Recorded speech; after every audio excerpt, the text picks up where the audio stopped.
പിതാവിന്റെയും പുത്രന്റെയും പരിശുദ്ധാത്മാവിന്റെയും നാമത്തിൽ ആമേൻ. അമ്മേ പരിശുദ്ധ അമ്മേ, അമ്മേ പരിശുദ്ധ ദൈവമാതാവേ, കൃപാസനത്തിലൂടെ ഞങ്ങളുടെ ദേശത്തിനും അമ്മ മധ്യസ്ഥം തേടി തന്ന എല്ലാ അനുഗ്രഹങ്ങൾക്കും കൃപകൾക്കും ഞങ്ങളിപ്പോൾ ഹൃദയം നിറഞ്ഞ നന്ദി പറയുന്നു.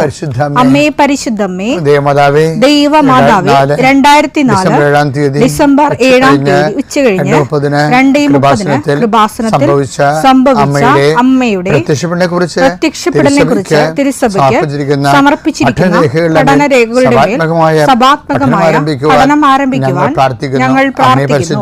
അമ്മേ പരിശുദ്ധമേ, ഭൂസ്വർലോകങ്ങളുടെ രാജ്ഞിയായ അങ്ങേയ്ക്ക് ഭൗമസംരക്ഷണത്തിനായി പ്രപഞ്ചപ്രകൃതിയെ തന്നെ തിരുസഭ പ്രതിഷ്ഠിക്കുവാൻ ഈ പ്രത്യക്ഷീകരണം വഴി ഇടയാക്കണമേ. പരിശുദ്ധമേ, ജപമാല മാതാവേ, സകല കൃപാസനം പ്രാർത്ഥനയോടും ചേർത്ത് ഞങ്ങളിപ്പോൾ പ്രാർത്ഥിക്കുന്ന ഈ കുടുംബത്തിന്റെ പ്രത്യേക നിയോഗം പറ മക്കളെ.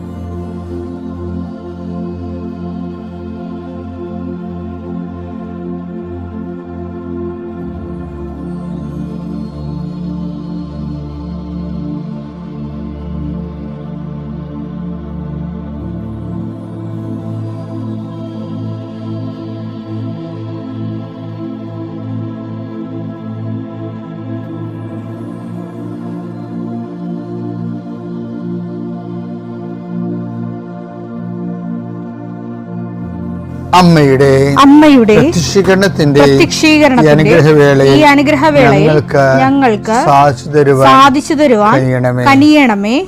ആമേൻ. വിശ്വാസ പ്രമാണം.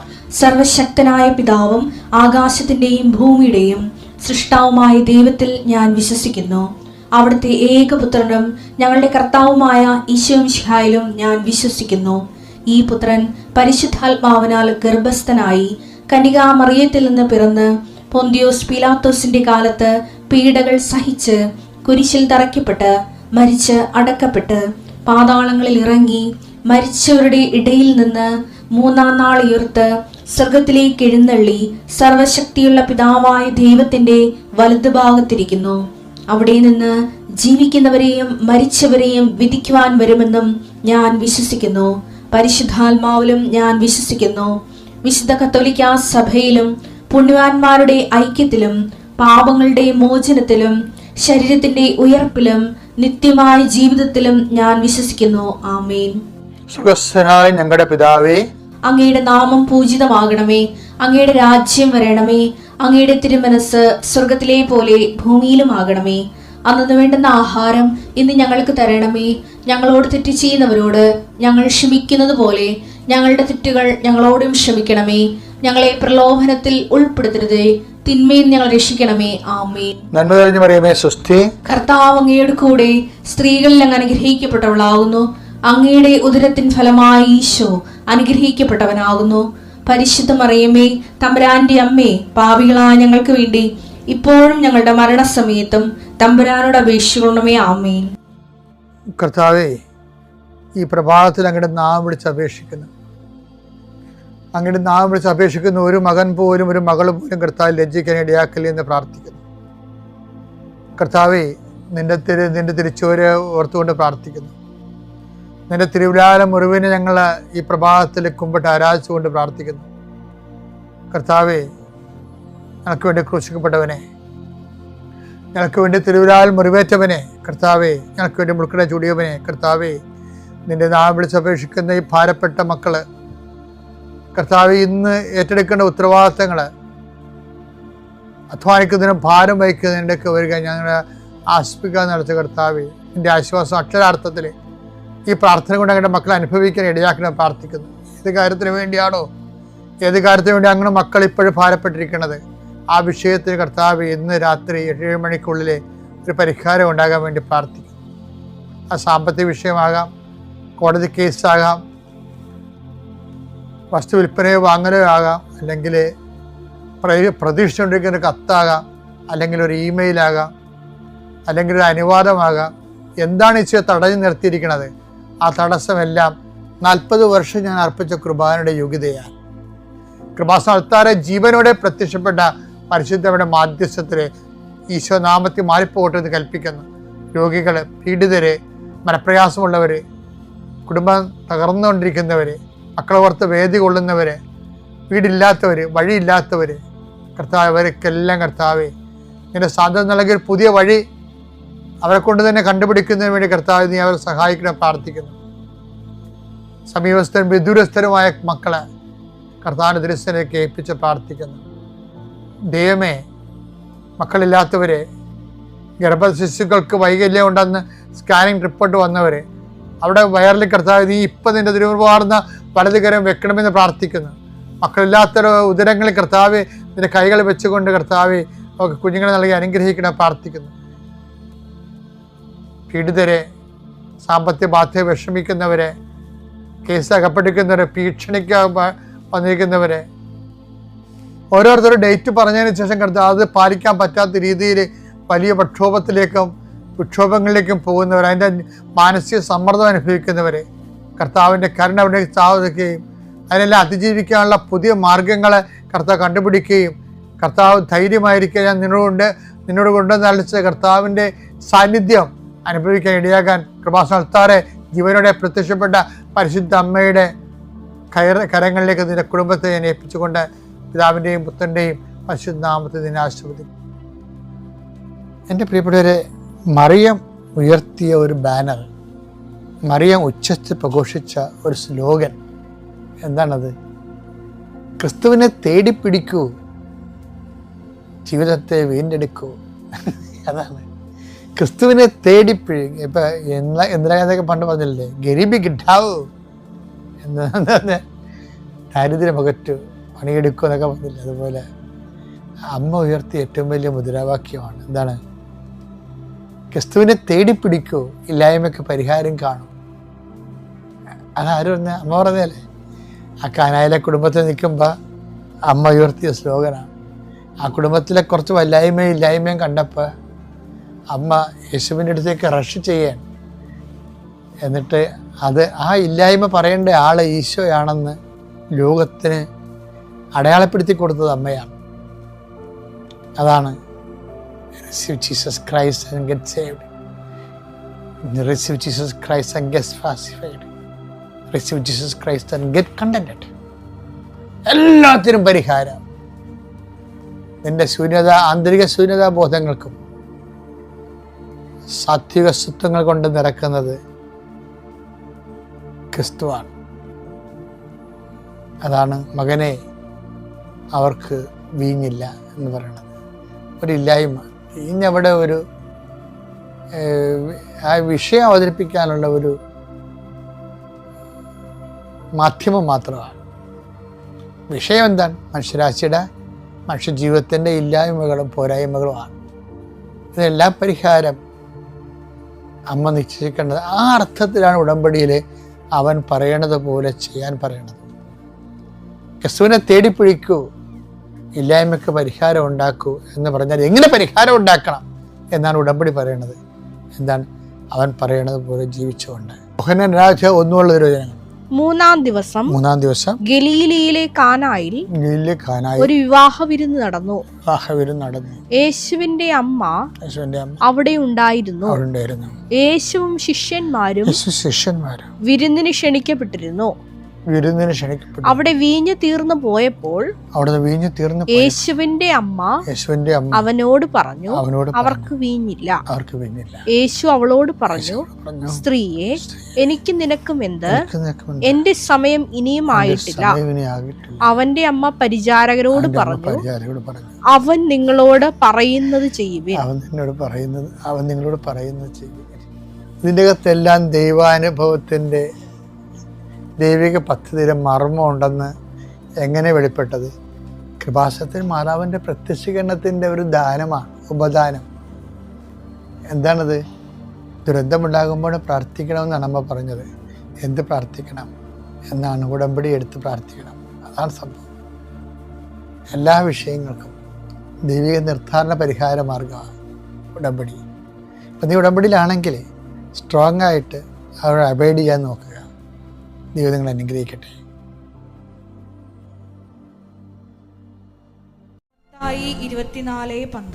മത്തായി 24:12 അധർമ്മം വർദ്ധിക്കുന്നതിനാൽ പലരുടെയും സ്നേഹം തണുത്തു പോകും.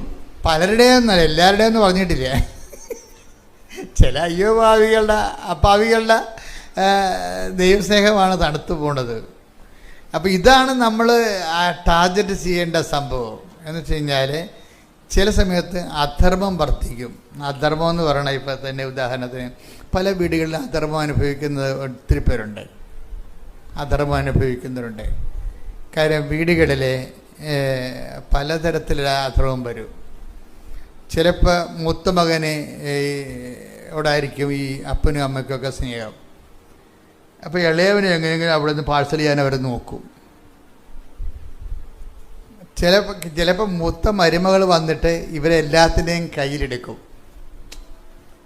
അപ്പനെയും അമ്മനെയും ഒക്കെ അവർ പാക്ക് ചെയ്യും. ഇളയ മരുമകൾക്ക് അത്രയും ചാതുര്യം ഉണ്ടാകത്തില്ല. അവർ നീതി ബോധമായിട്ട് ജീവിക്കണമെങ്കിൽ ആൾക്കാരെ കൈ സോപ്പിടാനൊന്നും അറിയാൻ പറ്റത്തില്ല. ഇപ്പോൾ സോപ്പിടുന്നതിൻ്റെ കൂടെ അവർ സോപ്പിട്ട് പതപ്പിച്ച് ഈ ആൾക്കാരെയും കൊണ്ട് പോകും. അപ്പോൾ അവരുടെ സ്വത്തും മകവും കാര്യങ്ങളെല്ലാം അവർ സോപ്പിട്ടെടുത്ത ആൾക്കാരുടെ കിട്ടും. അപ്പോൾ ഇവർക്ക് ചിലപ്പോൾ കുഞ്ഞിനൊരു ഉടുപ്പ് മേടിച്ചു കൊടുക്കാൻ പോലും ചില സമയത്ത് കഷ്ടപ്പെടും. ഇവരുടെ കാര്യത്തിലാണെങ്കിൽ ആരും കുഞ്ഞ് ഉടുപ്പുണ്ടാ, ക്രിസ്മസ് അല്ലേ വരണത്, അങ്ങനെ ഒന്നും ഈ കുഞ്ഞുങ്ങളുടെ കാര്യത്തിൽ അപ്പനും അമ്മയും ചോദിക്കത്തില്ല. പക്ഷേ അവരുടെ മക്കളുടെ അവർക്കിഷ്ടമുള്ള മക്കളുടെ കാര്യത്തിൽ ചോദിക്കാൻ നമുക്ക് കേൾക്കുകയും ചെയ്യും. ഇവർ വന്നിരുന്നുകൊണ്ട് നമ്മുടെ മുമ്പിൽ കൊന്തയില്ലോ പറയും, ഈ പന്നി കൊന്തയിലിട്ട് വല്ല കാര്യമുണ്ടോ, ഇവരുടെ കയ്യിരിപ്പ് ഇത്രയും മോശമില്ല, അധർമ്മം വർദ്ധിക്കണില്ലേ വീട്ടിൽ. മനസ്സിലായില്ലേ? ഇപ്പം അമ്മച്ചിക്ക് മൂത്ത മകളോടാ അല്ലെങ്കിൽ മരുമകളോടാണ് ഇഷ്ടം. അപ്പോൾ ഇവരുടെ സ്വത്തെല്ലാം അവിടെ കൊടുക്കുക. ഇവരെ കേൾപ്പിച്ചുകൊണ്ട് തന്നെ അവർക്ക് കുഞ്ഞുങ്ങൾക്ക് ഇന്ന് ക്രിസ്മസ് പറഞ്ഞതല്ലേ, അത് മേടിക്കേണ്ടതല്ല എന്നൊക്കെ ചോദിക്കുമ്പോൾ ഇതുങ്ങൾ ചോദിക്കും, ദൈവമേ നമ്മൾ ഈ വീട്ടിൽ തന്നെയാണ് താമസിക്കുന്നത്, നമ്മുടെ കാര്യം ചോദിക്കാൻ ആരും ഇല്ലല്ലോ എന്ന് പറയും. എന്നിട്ട് ആ വല്യമ്മ തള്ളേനെ ഇവിടെ വന്നു വെച്ചാൽ പ്രാർത്ഥിക്കാൻ പാ എന്ന് വിളിക്കണത്. പിന്നെ ഇവരെ വിളിച്ചാൽ പന്നി പോകുമെന്ന് പറയും. അധർമ്മം വർദ്ധിക്കുന്നതാണ് സാർ വീട്ടിലെ. അങ്ങനെയുള്ള സിറ്റുവേഷൻസ് ഉണ്ടാകും. എന്തെങ്കിലും ഉണ്ടാകണം മക്കളെ. എന്തെങ്കിലും ഉണ്ടായില്ലെങ്കിൽ നിങ്ങളുണ്ടാകത്തില്ല. മനസ്സിലായില്ലേ? എന്തെങ്കിലും കുടുംബത്തിലുണ്ടാകണം ഇതുപോലെയുള്ള വിഷയങ്ങൾ. എന്തെങ്കിലും ഉണ്ടായില്ലെങ്കിൽ നിങ്ങളുണ്ടാകത്തില്ല. എന്നുവെച്ചാൽ എന്താണ്? നിങ്ങൾ ദൈവത്തിരുസന്നിധിയിലുണ്ടാകത്തില്ല. അതാണ് വിഷയം. അപ്പം അധർമ്മം വർദ്ധിക്കുമ്പോൾ സ്വാഭാവികമായിട്ടുള്ള ഓട്ടോമാറ്റിക് പ്രോസസ്സ് എന്താ പറയണത്? 24:10 എന്താ പറയണത്? സ്നേഹം തണുത്ത് പോകും. പക്ഷെ അതൊരു ടെസ്റ്റാണ്. നിങ്ങളുടെ സ്നേഹം തണുത്ത് പോണതാണോ എന്നറിയാൻ വേണ്ടി ദൈവം ചിലപ്പോൾ ഈ വലിയമ്മ തള്ളയെ വെച്ചുകൊണ്ട് നിങ്ങളെ ടെസ്റ്റ് ചെയ്യണതായിരിക്കും. ചിലപ്പോൾ മരുമക്കളെ വെച്ചുകൊണ്ട് ടെസ്റ്റ് ചെയ്യും. വലിയമ്മ തള്ള പള്ളിക്ക് കയറേണ്ട കാര്യമില്ല. അതിനേക്കാളും വലിയ ബെസ്റ്റല്ലേ മരുമക്കൾ വന്ന് ലാൻഡ് ചെയ്യണവരെ. അപ്പോൾ ഇവർ ഓരോരുത്തർക്ക് നമ്മൾ നോക്കുമ്പോൾ ആകപ്പാടെ ഒരു പെശകാണ്. പ്രാർത്ഥന വേറെ, പ്രവർത്തനം വേറെയാണ് കുടുംബത്തിൽ. അത് കാരണം പ്രാർത്ഥനയ്ക്ക് നമുക്ക് വിശ്വാസമില്ല. ഇളയ മരുകൾ എന്തിനാണ് കൊച്ചിനെയും കൊണ്ട് പ്രാർത്ഥിക്കാൻ നടക്കുന്ന സമയത്ത് കൊച്ചിനെ നുള്ളി നോവിച്ച് നിലവിളിപ്പിച്ച് എന്തിനാണ് അവൾ പുറത്തു പോണത്? അവൾക്ക് ഇതിനോട് പ്രതിഷേധമാണ്. ഇളയ മരുമകളെ ആ കൊച്ചിനെ ഇങ്ങനെ പാല് കൊടുത്ത് വെറുതെ പുറകെ കിടന്ന കൊച്ചിനെ എടുത്ത് നുള്ളു ഇരുട്ടത്ത് വെച്ചോണ്ട് അവരുടെ കായിന്ന് പറഞ്ഞാൽ നിലവിളിക്കും. ഓരോരോ പറഞ്ഞ് ഇവൾ ചാടി പുറത്ത് വീഴും. അവളുടെ മനസ്സിരിക്കണത് എന്തിനാണ്? ഈ പണ്ടാരത്തിലൂടെ പ്രാർത്ഥിക്കണം നല്ലത്, ഒറ്റക്ക് പ്രാർത്ഥിക്കണം എന്ന് വിചാരിക്കും. അധർമ്മം വർദ്ധിക്കുന്നുണ്ട. അധർമ്മം വർദ്ധിക്കുമ്പോൾ ദൈവസ്നേഹം തണുത്തു പോവുകയാണ്. ഇത് കുറേ മനുഷ്യരുടെ പ്രശ്നമാണ്. എന്ന് വെച്ചാൽ നിങ്ങളുടെ പല ദൈവസ്നേഹവും അളക്കണതും തൂക്കണതും അത് വെരിഫൈ ചെയ്യണതെല്ലാം വീട്ടിലുണ്ടാകുന്ന ചിലവർ ഇവരെന്തിനാ കുർബാന സ്വീകരിക്കണത്? ഇവർ വീട്ടിൽ വന്ന് കാണിക്കുന്ന കാട്ടായം കണ്ടു കഴിഞ്ഞാൽ ദൈവം പോലും ആ നാട്ടിൽ നിന്ന് ഓടിക്കളയെന്ന് പറയും. കാര്യം ശരിയാണ്. അതുകൊണ്ട് തന്നെയാണ് പല ആൾക്കാരുടെയും വിശ്വാസം തണുത്തു പോയിരിക്കുന്നത്. വീട്ടിൽ കാണിക്കുന്ന ഓരോ അപ്പം നിങ്ങൾ ഉടമ്പടിയിലാകുമ്പോൾ എപ്പോഴും വിഷയം എന്ന് വെച്ചാൽ ഉടമ്പടിയിലൊരു വാക്കുണ്ട്, യശ്രൂം. കഴിഞ്ഞ ദിവസങ്ങളിലെ ജോസ്നയുടെ സാക്ഷ്യങ്ങളാണത് ഞാൻ കണ്ടത്. ഞാൻ മുമ്പ് പറഞ്ഞ പോലെ മെഡിക്കലിൽ നിൽക്കുകയാണ്. ആദ്യത്തെ മെഡിക്കൽ പൊട്ടിപ്പോയി, നടുവ് വളഞ്ഞിരിക്കുകയാണ്, എല്ല് വളഞ്ഞിരിക്കുകയാണ്, പൊട്ടിപ്പോയി. ആ പൊട്ടിയ വളഞ്ഞ നടുവെല്ലും കൊണ്ട് തന്നെ വീണ്ടും മെഡിക്കലിൽ നിൽക്കുമ്പോൾ കർത്താവ് അവളോട് കുറേ വാക്കുകൾ പറയും. കർത്താവിനോട് അവൾ ആദ്യം പറയുന്നത് എന്താണെന്ന് വെച്ച് കഴിഞ്ഞാൽ, ജീസസ്, ഞാൻ എൻ്റെ ജീവിതത്തിൻ്റെ ഒരു ലാസ്റ്റ് ഓപ്ഷനിൽ നിൽക്കുകയാണ്. ചിലപ്പോൾ ഞാൻ കയറിപ്പോവും, ചിലപ്പോൾ ഞാൻ വീണു പോകും. ഒരു കാര്യം നമ്മളൊരു ധാരണ വേണം, ഞാൻ തോറ്റാലും വീണാലും നമ്മൾ തമ്മിലുള്ള സ്നേഹത്തിന് യാതൊരു ഉടച്ചിലും ഉണ്ടാകത്തില്ല, ഒരു പോറൽ പോലും ഏൽക്കത്തില്ലെന്ന് പറയും. അപ്പോഴുടനെ പരിശുദ്ധാത്മാവ് ഇവിടെ നാവിലേക്ക് പറയും, ഭയങ്കര ഒരു വചനം കൊടുക്കും, അഭിഷേക വചനമെന്ന് പറയും. അത് ഈ ജീവിതത്തിൽ 1-2 അഭിഷേക വചനങ്ങളെങ്കിലും നമുക്ക് കിട്ടണം. എന്നുവെച്ചാൽ അഭിഷേകം എന്ന് കഴിഞ്ഞാൽ ഡേഞ്ചറസ് പോയിന്റിൽ ദൈവം നൽകുന്ന ഒരു കൈ ഇങ്ങനെ നീഴുക. ഇപ്പം നമ്മൾ ചെളിയിൽ മുങ്ങിപ്പോവുകയാണെന്ന് വിചാരിച്ചോ, നമ്മുടെ ചുറ്റും ആരുമില്ല, അപ്പോഴാണ് ഒരു കൈ നീണ്ട് വന്നതെന്നുണ്ടെങ്കിൽ ആ കൈയൊക്കെ നമ്മൾ പിടിക്കത്തില്ലേ? അതുപോലെയാണ് ഈ അഭിഷേക വചനത്തിൻ്റെ സംഭവം. ഇവളുടെ സത്യസന്ധത ഡിക്ലെയർ ചെയ്ത്, എന്താണ്, ഞാൻ എൻ്റെ നടുവെല്ല് വളഞ്ഞിരിക്കണമെന്ന് എനിക്കറിയാം, അപ്പം ഞാൻ മെഡിക്കലിന് തോക്കുമെന്ന് എനിക്കറിയാം. പക്ഷെ അങ്ങനെ തോറ്റാലും ഒരു കാര്യം സത്യമാണെന്ന് എനിക്കറിയാം, എന്താണ്, നമ്മളുടെ റിലേഷന് ഒരിക്കലും ഒരു ഉടച്ചിൽ വരുത്തില്ലെന്ന് പറയും. ഇത് വരുമ്പോൾ ഇവളെ കർത്താവ് വഴി യശ്രൂം എന്ന് വിളിക്കും. യശ്രൂം എന്താ അർത്ഥം? എന്താ? എന്നിട്ട് ഇവളോട് പണ്ട് ഇവൾ പഠിച്ച വചനം ആത്മാവ് തിരിച്ചു കൊണ്ടുവന്ന് കൊടുക്കും. എന്താ പറയുന്നത്? അത് ഭയങ്കര രസമാക്കി വെക്കാൻ. നിയമാവർത്തനത്തിൻ്റെ 33:26 എടുത്തേ. സ്തുതിയുടെ ഹല്ലേലൂയ, ഹല്ലേലൂയ, ഹല്ലേലൂയ, ഹല്ലേലൂയ. യേശുവേ നന്ദി, ഹല്ലേലൂയ, ഹല്ലേലൂയ, ഹല്ലേലൂയ. നിയമാവർത്തനം 33:26. യശ്രൂൺ, യശ്രൂം, നിന്റെ ദൈവത്തെ പോലെ ആരുമില്ല. അതാണ് സംഭവം. ദൈവത്തിനൊന്നും അസാധ്യമല്ല എന്ന് പറയുന്നതിന് പകരം പറയണ യശ്രൂം, നിന്റെ ദൈവത്തെ പോലെ ആരുമില്ല. അതിങ്ങനെ പണ്ടെവിടെയോ അവൾ മനസ്സിൽ സൂക്ഷിച്ചൊരു സാധനം ഈ ഒരു ഡേഞ്ചറസ് ജംഗ്ഷനിൽ പരിശുദ്ധാത്മാവ് കൊണ്ടുവന്നൊരു കൈ പോലെ കൊടുക്കുകയും, യശ്രൂം, നിന്റെ ദൈവത്തെ പോലെ ആരുമില്ലെന്ന് വെച്ചാൽ നീ ആരെയും ഭയപ്പെടേണ്ട കാര്യമില്ല. പിന്നെ അടുത്ത വചനം എന്താ?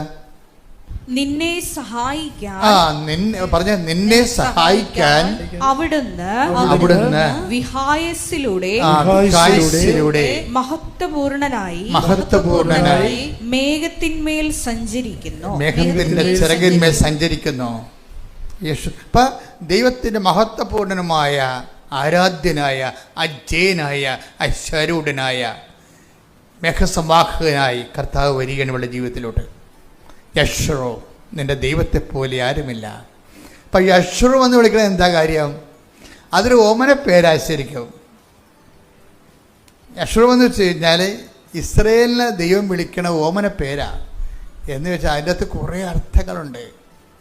യേശുക്രിസ്തുവിൻ്റെ വരാനിരിക്കുന്ന യേശുക്രിസ്തുവിൻ്റെ വിശുദ്ധമായ രക്തത്തിൻ്റെ നീതീകരിക്കപ്പെടുകയും ആ വിശുദ്ധ രക്തത്തെ ഓർത്തുകൊണ്ട് നീ നിൻ്റെ ജീവിതത്തെ ക്രമീകരിക്കപ്പെടുകയും ചെയ്യുമ്പോൾ നീ ദൈവത്തിൻ്റെ ഒരു സ്പിരിച്വൽ പേറ്റൻ്റായി മാറുന്നു, ആത്മീയ സ്വത്തവകാശമായി മാറുന്നു. അത് ഭയങ്കര വല്ലാത്തൊരു കൺസെപ്റ്റാണ് യശ്രൂം. ബൈബിളിൽ 2 പ്രാവശ്യം ഈ വാക്ക് ഉപയോഗിച്ചിട്ടുള്ളൂ. എന്നുവെച്ച് കഴിഞ്ഞാൽ ഓരോ വ്യക്തികളിലും ദൈവം ഉദ്ദേശിക്കുന്നത് നീതീകരിക്കപ്പെട്ട ദൈവ പൈതൽ, നീതി പൈതൽ. അതാണ് ഞാൻ നീതി പൈതൽ എന്ന് തർജ്ജമ ചെയ്തത്. യശ്രൂം, നീതി പൈതൽ. നീതി പൈതൽ എന്ന് പറഞ്ഞാൽ കർത്താവിൻ്റെ വാഗ്ദാനങ്ങളും കർത്താവിൻ്റെ പദ്ധതികളും കർത്താവിൻ്റെ വഴി നടത്തലുകളും അത് നമുക്ക് തിന്മയും അതുപോലെ ക്ലേശങ്ങളും ഉണ്ടാക്കിയാലും പരിശുദ്ധ അമ്മയെപ്പോലെ അത് ദൈവസ്നേഹത്തിൽ നിറഞ്ഞ് ഹൃദയത്തെ സംഗ്രഹിച്ച് ഏതെല്ലാം ക്ലേശങ്ങളെ പോകുമ്പോഴും ആ ലവ് ലെവൽ ഡാമേജ് ആകാതെ നിർത്തുന്നതാണ് യശ്രൂം. നീതി പൈതൽ എന്ന് പറയണത്. അതാണ് ഇവൾ പറയണത്. ഇവൾ ആദ്യം പറഞ്ഞ ഇതാണ്, എൻ്റെ നട്ടെല്ല് വളഞ്ഞതാണ്, ഞാൻ ഈ മെഡിക്കലിനെ തോക്കും. അങ്ങനെ തോറ്റാലും നമ്മൾ തമ്മിലുള്ള സ്നേഹത്തിന് യാതൊരു പോറലും ഉണ്ടാകത്തില്ല. അപ്പോഴാണ് ദൈവം ഇവിടെ വിളിക്കുന്നത് യശ്രു, ഇതാണ് നീ. എന്താണ്? നീ നിൻ്റെ വിശ്വാസത്താൽ, ആ വിശ്വാസം ഉത്ഭുതമാകുന്ന ദൈവസ്നേഹത്താൽ നീ എന്നെ, അതായത് ആ കൃപയിൽ നിലനിൽക്കാൻ വേണ്ടി നീ ലോകത്തെയും ജീവിതത്തെക്കാൾ വലുതായി ദൈവത്തെ കാണുന്നൊരു വ്യക്തിയാണ് നീതി പൈതൽ എന്ന് പറയുന്നത്. ആ നീതി പൈതലാണ് പറയണത്. ഒരു പൗലോസ് അപ്പോസ്തലൻ നീതി പൈതലേക്ക് വരുന്ന ഒരു ദൂരമുണ്ട്. ശരിക്കും ഉടമ്പടിയുടെ ഫ്രൂട്ട്സ് എന്ന് പറയണത് ChatGPT, അതുപോലെ തന്നെ നമ്മൾ ഉപയോഗിക്കുന്ന പെർപ്ലക്സിറ്റി, അങ്ങനെയുള്ള ആപ്പുകളോട് ഞാൻ ചോദിച്ചു വാട്ട് ഈസ് യശ്രൂം എന്ന് ചോദിച്ചു. അപ്പോൾ യശ്രൂം എന്ന് ചോദിക്കുമ്പോൾ അവർ പറയും there is no direct connection between യശ്രൂം ആൻഡ് കവനൻറ്റ് എന്ന് പറയും. വെച്ച് കഴിഞ്ഞാൽ ഉടമ്പടി എന്ന് പറയണതും യശ്രൂം തമ്മിൽ ബന്ധമില്ലെന്ന് പറയും. അപ്പോൾ പരിശുദ്ധാൻ പറയും യവന്മാർക്ക് അത്രയും അമ്മമാർ പഠിച്ചിട്ടില്ല, ബന്ധമുണ്ടെന്ന് പറയും. എന്താ കാര്യം? ഈ കവനൻ്റ് പോണത് യശ്രൂമിലേക്കാണ് പോണത്. കവനനിലേക്ക് എന്താ വിളിച്ചിരിക്കണത്? അതായത് നമ്മൾ ഓരോരോ കാര്യങ്ങൾ, നമ്മുടെ ജീവിതത്തിൻ്റെ സമ്മർദ്ദങ്ങൾ കാരണം കർത്താവിൻ്റെ തിരുസ്ഥാനിൽ കണ്ണീരിൻ്റെ കഥകൾ എഴുതി വെച്ചിരിക്കുകയാണ്. ഇതെല്ലാം എനിക്ക് നിക്കക്കള്ളിയില്ല, എനിക്ക് മുന്നോട്ട് പോകണമെങ്കിൽ ഇതിന് സമാധാനം ഉണ്ടാക്കാതെ എനിക്ക് മുന്നോട്ട് പോകാൻ പറ്റത്തില്ല എന്ന് പറയും. അപ്പോഴുണ്ട് ഇവിടെ ഈ ജസിനെ പോലെയുള്ള ആൾക്കാരൊന്നും പറയണം ഇതൊക്കെയാണ് ശരിയാണ്, പക്ഷേ എനിക്ക് എൻ്റെ പ്രശ്നം നീയാണെന്ന് പറയും. അതാണ് പ്രശ്നം, അതാണ് യശ്രുവാകണത്. ഇതൊക്കെ ശരിയാണ്, എനിക്കിനി അടി ഒരു മുന്നോട്ട് പോകണമെങ്കിൽ എൻ്റെ നടുവ് നിവർത്തി തരാതെ എനിക്ക് ജീവിക്കാൻ പറ്റത്തില്ല. പക്ഷേ ഇനി നടുവ് നിവർത്തി തന്നില്ലെങ്കിലും ഞാൻ നീയും തമ്മിലുള്ള ബന്ധത്തിന്, അതിൻ്റെ പേരിൽ വിശ്വാസത്തിനോ പ്രാർത്ഥനാ ജീവിതത്തിനോ വിശുദ്ധ ജീവിതത്തിനോ ഒരു പോറലോ ഉണ്ടാകത്തില്ല. ഉടനെ പരിശുദ്ധാത്മ പറയും യശ്രുവും, നിൻ്റെ ദൈവം നിന്നെ രക്ഷിക്കാൻ വേണ്ടി വാനമേഘങ്ങളിൽ മേഘത്തെ ചിറയാക്കിക്കൊണ്ട് ഇതാ കടന്നു വരുന്നു എന്ന് പറയും. എന്നിട്ട് അത് ആ വചനം കിട്ടിയിട്ട് ഇവിടെ ഇടക്കിടക്ക് ഇത് പറയാൻ തുടങ്ങും. പിന്നെ ഇവിടെ ഇത് വെച്ച് പ്രാർത്ഥിക്കാൻ തുടങ്ങും. എന്താ? കർത്താവിൻ്റെ വരവ് ഇവളുടെ വിശ്വാസത്തിൻ്റെ പ്രഖ്യാപനത്തിലൂടെ അത് ത്വരിതപ്പെടുത്തുകയാണ്. കർത്താവിൻ്റെ വരവിനെക്കുറിച്ച് പറയുമ്പോഴെല്ലാം ഈശോ പറയണത് വിശ്വാസത്തെക്കുറിച്ചാണ് പറയണത്. എങ്കിലും മനുഷ്യപുത്രൻ വരുമ്പോൾ വിശ്വാസം കണ്ടെത്തുമെന്നിരിക്കില്ല. Take the word of God. സ്തുതിക്കട്ടെ. ഹല്ലേലൂയ, ഹല്ലേലൂയ, ഹല്ലേലൂയ, ഹല്ലേലൂയ, ഹല്ലേലൂയ. യേശുവേ നന്ദി. ഹല്ലേലൂയ, ഹല്ലേലൂയ, ഹല്ലേലൂയ, ഹല്ലേലൂയ, ഹല്ലേലൂയ, ഹല്ലേലൂയ, ഹല്ലേലൂയ. യേശുവേ നന്ദി. ഹല്ലേലൂയ, ഹല്ലേലൂയ, ഹല്ലേലൂയ, ഹല്ലേലൂയ, ഹല്ലേലൂയ, ഹല്ലേലൂയ, ഹല്ലേലൂയ, ഹല്ലേലൂയ.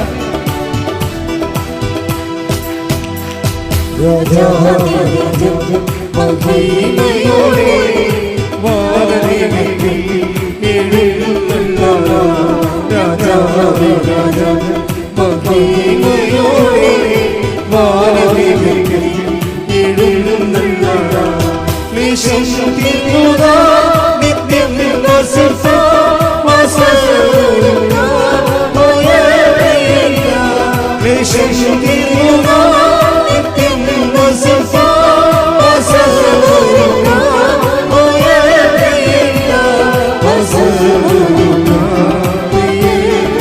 ഒരുമിച്ച് പാടുക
ലുക്ക 18:8.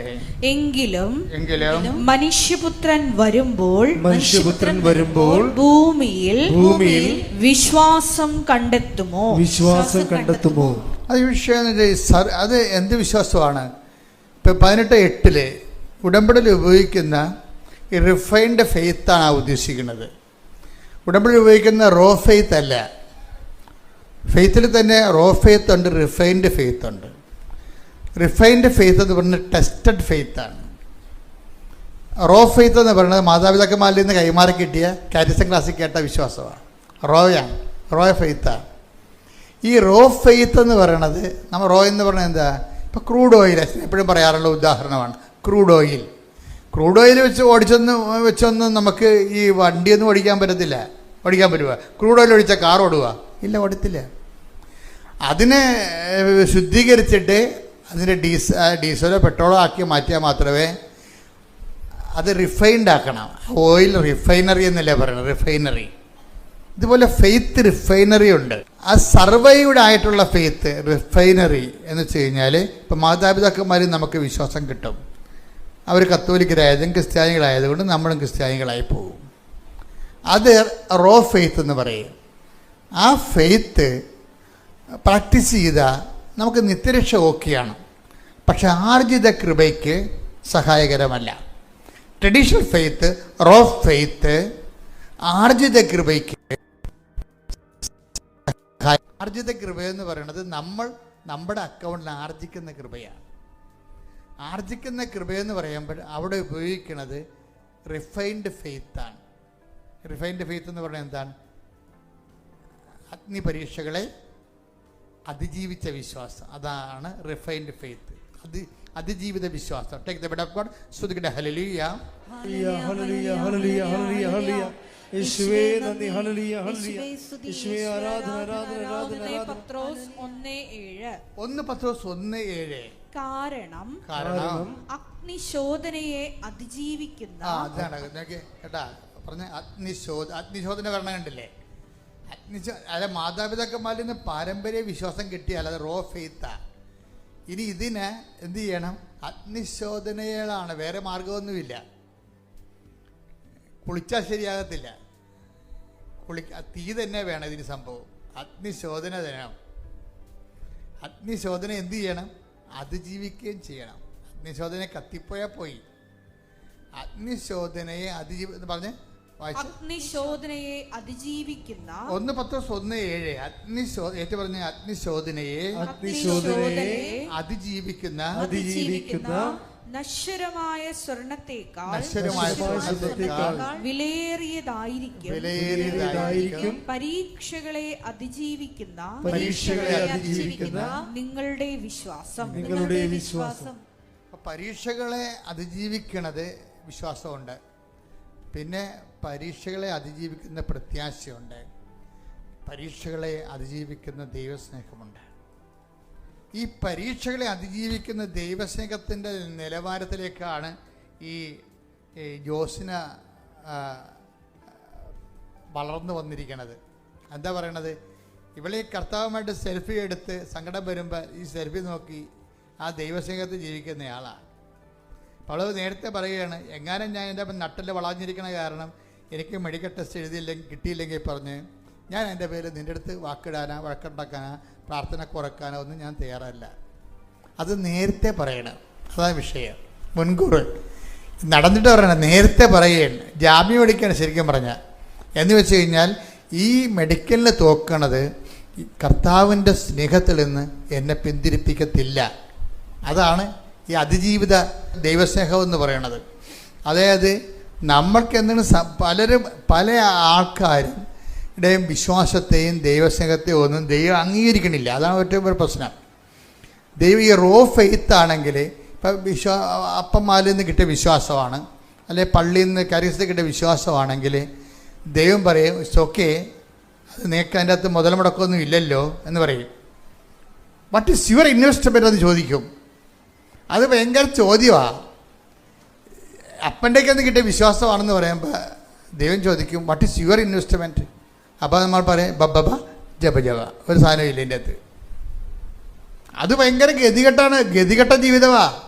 നീ ഒരു 10ാം ക്ലാസ് കഴിഞ്ഞിട്ടും ഈ വിശ്വാസം കൊണ്ട് അപ്പനുണ്ടാക്കിയ വിശ്വാസം മാത്രമേ ഉള്ളെന്നുണ്ടെങ്കിൽ നിനക്ക് ഇനി അടുത്ത ടെസ്റ്റൊന്നും എഴുതാൻ പറ്റത്തില്ല. You are not eligible. അതാണ് വിഷയം. കാര്യം 15 വയസ്സ് വരെയൊക്കെ ഓക്കെയാണ്. 12 വയസ്സാണ് സുവിശേഷത്തിലെ വയസ്സെന്ന് പറയണത്. കർത്താവ് തർക്കിക്കാൻ പോയത് എന്നാണ്. 12 വയസ്സിലല്ലേ? അപ്പം 12 വയസ്സാണ് ഇതിൻ്റെ അകത്ത് ഈ അപ്പൻ്റെ അമ്മയുടെയും വിശ്വാസം സൂക്ഷിക്കാൻ പറ്റുന്നൊരു കാലം. 13ാം വയസ്സിൽ നീ കയറിക്കഴിഞ്ഞാൽ സ്വന്തം വിശ്വാസം വെക്കേണ്ടി വരും. നീ പ്രാർത്ഥിക്കുക, പറയും നിൻ്റെ വിശ്വാസം വെക്കാൻ പറയും. എൻ്റെ വിശ്വാസം ഒന്നും ആയില്ലെന്ന് പറയും. എന്താ കാര്യം? അതായത് നിൻ്റെ വിശ്വാസം നിനക്ക് വേണമെങ്കിൽ 1ാം ക്ലാസ് മുതൽ വെക്കാവുന്നേ ഉള്ളൂ. കാര്യം 1ാം ക്ലാസ്സിൽ നിൻ്റെ അടുത്തിരുന്ന് പരീക്ഷ എഴുതുന്ന കുഞ്ഞിനെ നിന്നേക്കാൾ നീ പഠിച്ചിട്ടും അത്രയും മാർക്ക് എത്താൻ കഴിഞ്ഞില്ലെങ്കിൽ അവൻ നിന്നെ 1 മാർക്ക് വെച്ച് നിന്നെ ആക്കാൻ നോക്കുകയും നിൻ്റെ ക്ലാസ് ടീച്ചർ ചിലപ്പോൾ നിന്നെ ഇഡിയറ്റ് ബസ്റ്റാർഡെന്നൊക്കെ പിടിക്കും മാർക്ക് കുറയുമ്പോൾ. അവരുടെ പ്രശ്നം എന്ന് വെച്ച് കഴിഞ്ഞാൽ അവിടെ ക്ലാസ്സിലൊരു 90% മാർക്കുള്ള 5 പിള്ളേരുടെ കൂട്ടത്തിൽ നിന്നെ അവരിപ്പോൾ എടുത്തിട്ടുണ്ട്. നീ അത് വരാൻ പറ്റാത്തതുകൊണ്ടാണ് അവർ തോന്നിയ മാസം വിളിക്കണത്. അവിടെ ഉള്ളിലൊരു സ്നേഹവും ഒരു കരുതലും ഒക്കെ ഉണ്ട്. പക്ഷെ അത് അവർ പ്രകടിപ്പിക്കണ തക്ക വിളിച്ചുകൊണ്ടായിരിക്കും. അത് നമുക്കറിയാൻ പറ്റത്തില്ല. അപ്പം അതുകൊണ്ട് തന്നെ ഈ വിഷയം നമ്മൾ 1-2 ക്ലാസ്സിനെ എവിടെയെങ്കിലും തോറ്റാലും എൻ്റെ മക്കൾ ഏറ്റവും വലിയ പ്രശ്നമെന്ന് പറയണത് ഒരു ഇൻസിഡൻ്റ് അനന്തരമായിട്ടുള്ള ആത്മീയത, ഒരു വിഷയാനന്തരാധ്യായം. ഇപ്പം വിഷയാനന്തര ആധ്യാത്മികത ഒരു പ്രധാനപ്പെട്ട വിഷയമാണ്. അത് പ്രത്യേകിച്ച് ഒരു നെഗറ്റീവ് ഇൻസിഡൻറ്റ് നിങ്ങളുടെ ജീവിതത്തിൽ സംഭവിച്ചതിന് ശേഷം അവശേഷിക്കുന്ന ഇപ്പം നിങ്ങളുടെ അപ്പൻ മരിച്ചു അല്ലെങ്കിൽ അമ്മ മരിച്ചു. ഇതൊക്കെ നേരത്തെ നിങ്ങളെ അപ്പനും അമ്മയും അമ്മ ആവട്ടെ തന്നെ വിളിച്ചിട്ട് കാര്യമൊന്നുമില്ല.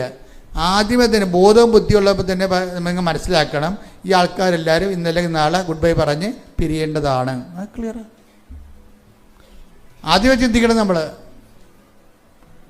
ഇപ്പം ഞാൻ എൻ്റെ അപ്പനും അമ്മയും കൂടി ഇരിക്കുന്ന സമയത്ത് ഞങ്ങൾ ഭയങ്കരമായ ഒരു വിഷമ കാലത്ത് ജീവിക്കുകയാണ്. അപ്പം ഞാനപ്പം 4ാം ക്ലാസ്സിൽ പഠിക്കുകയാണ്.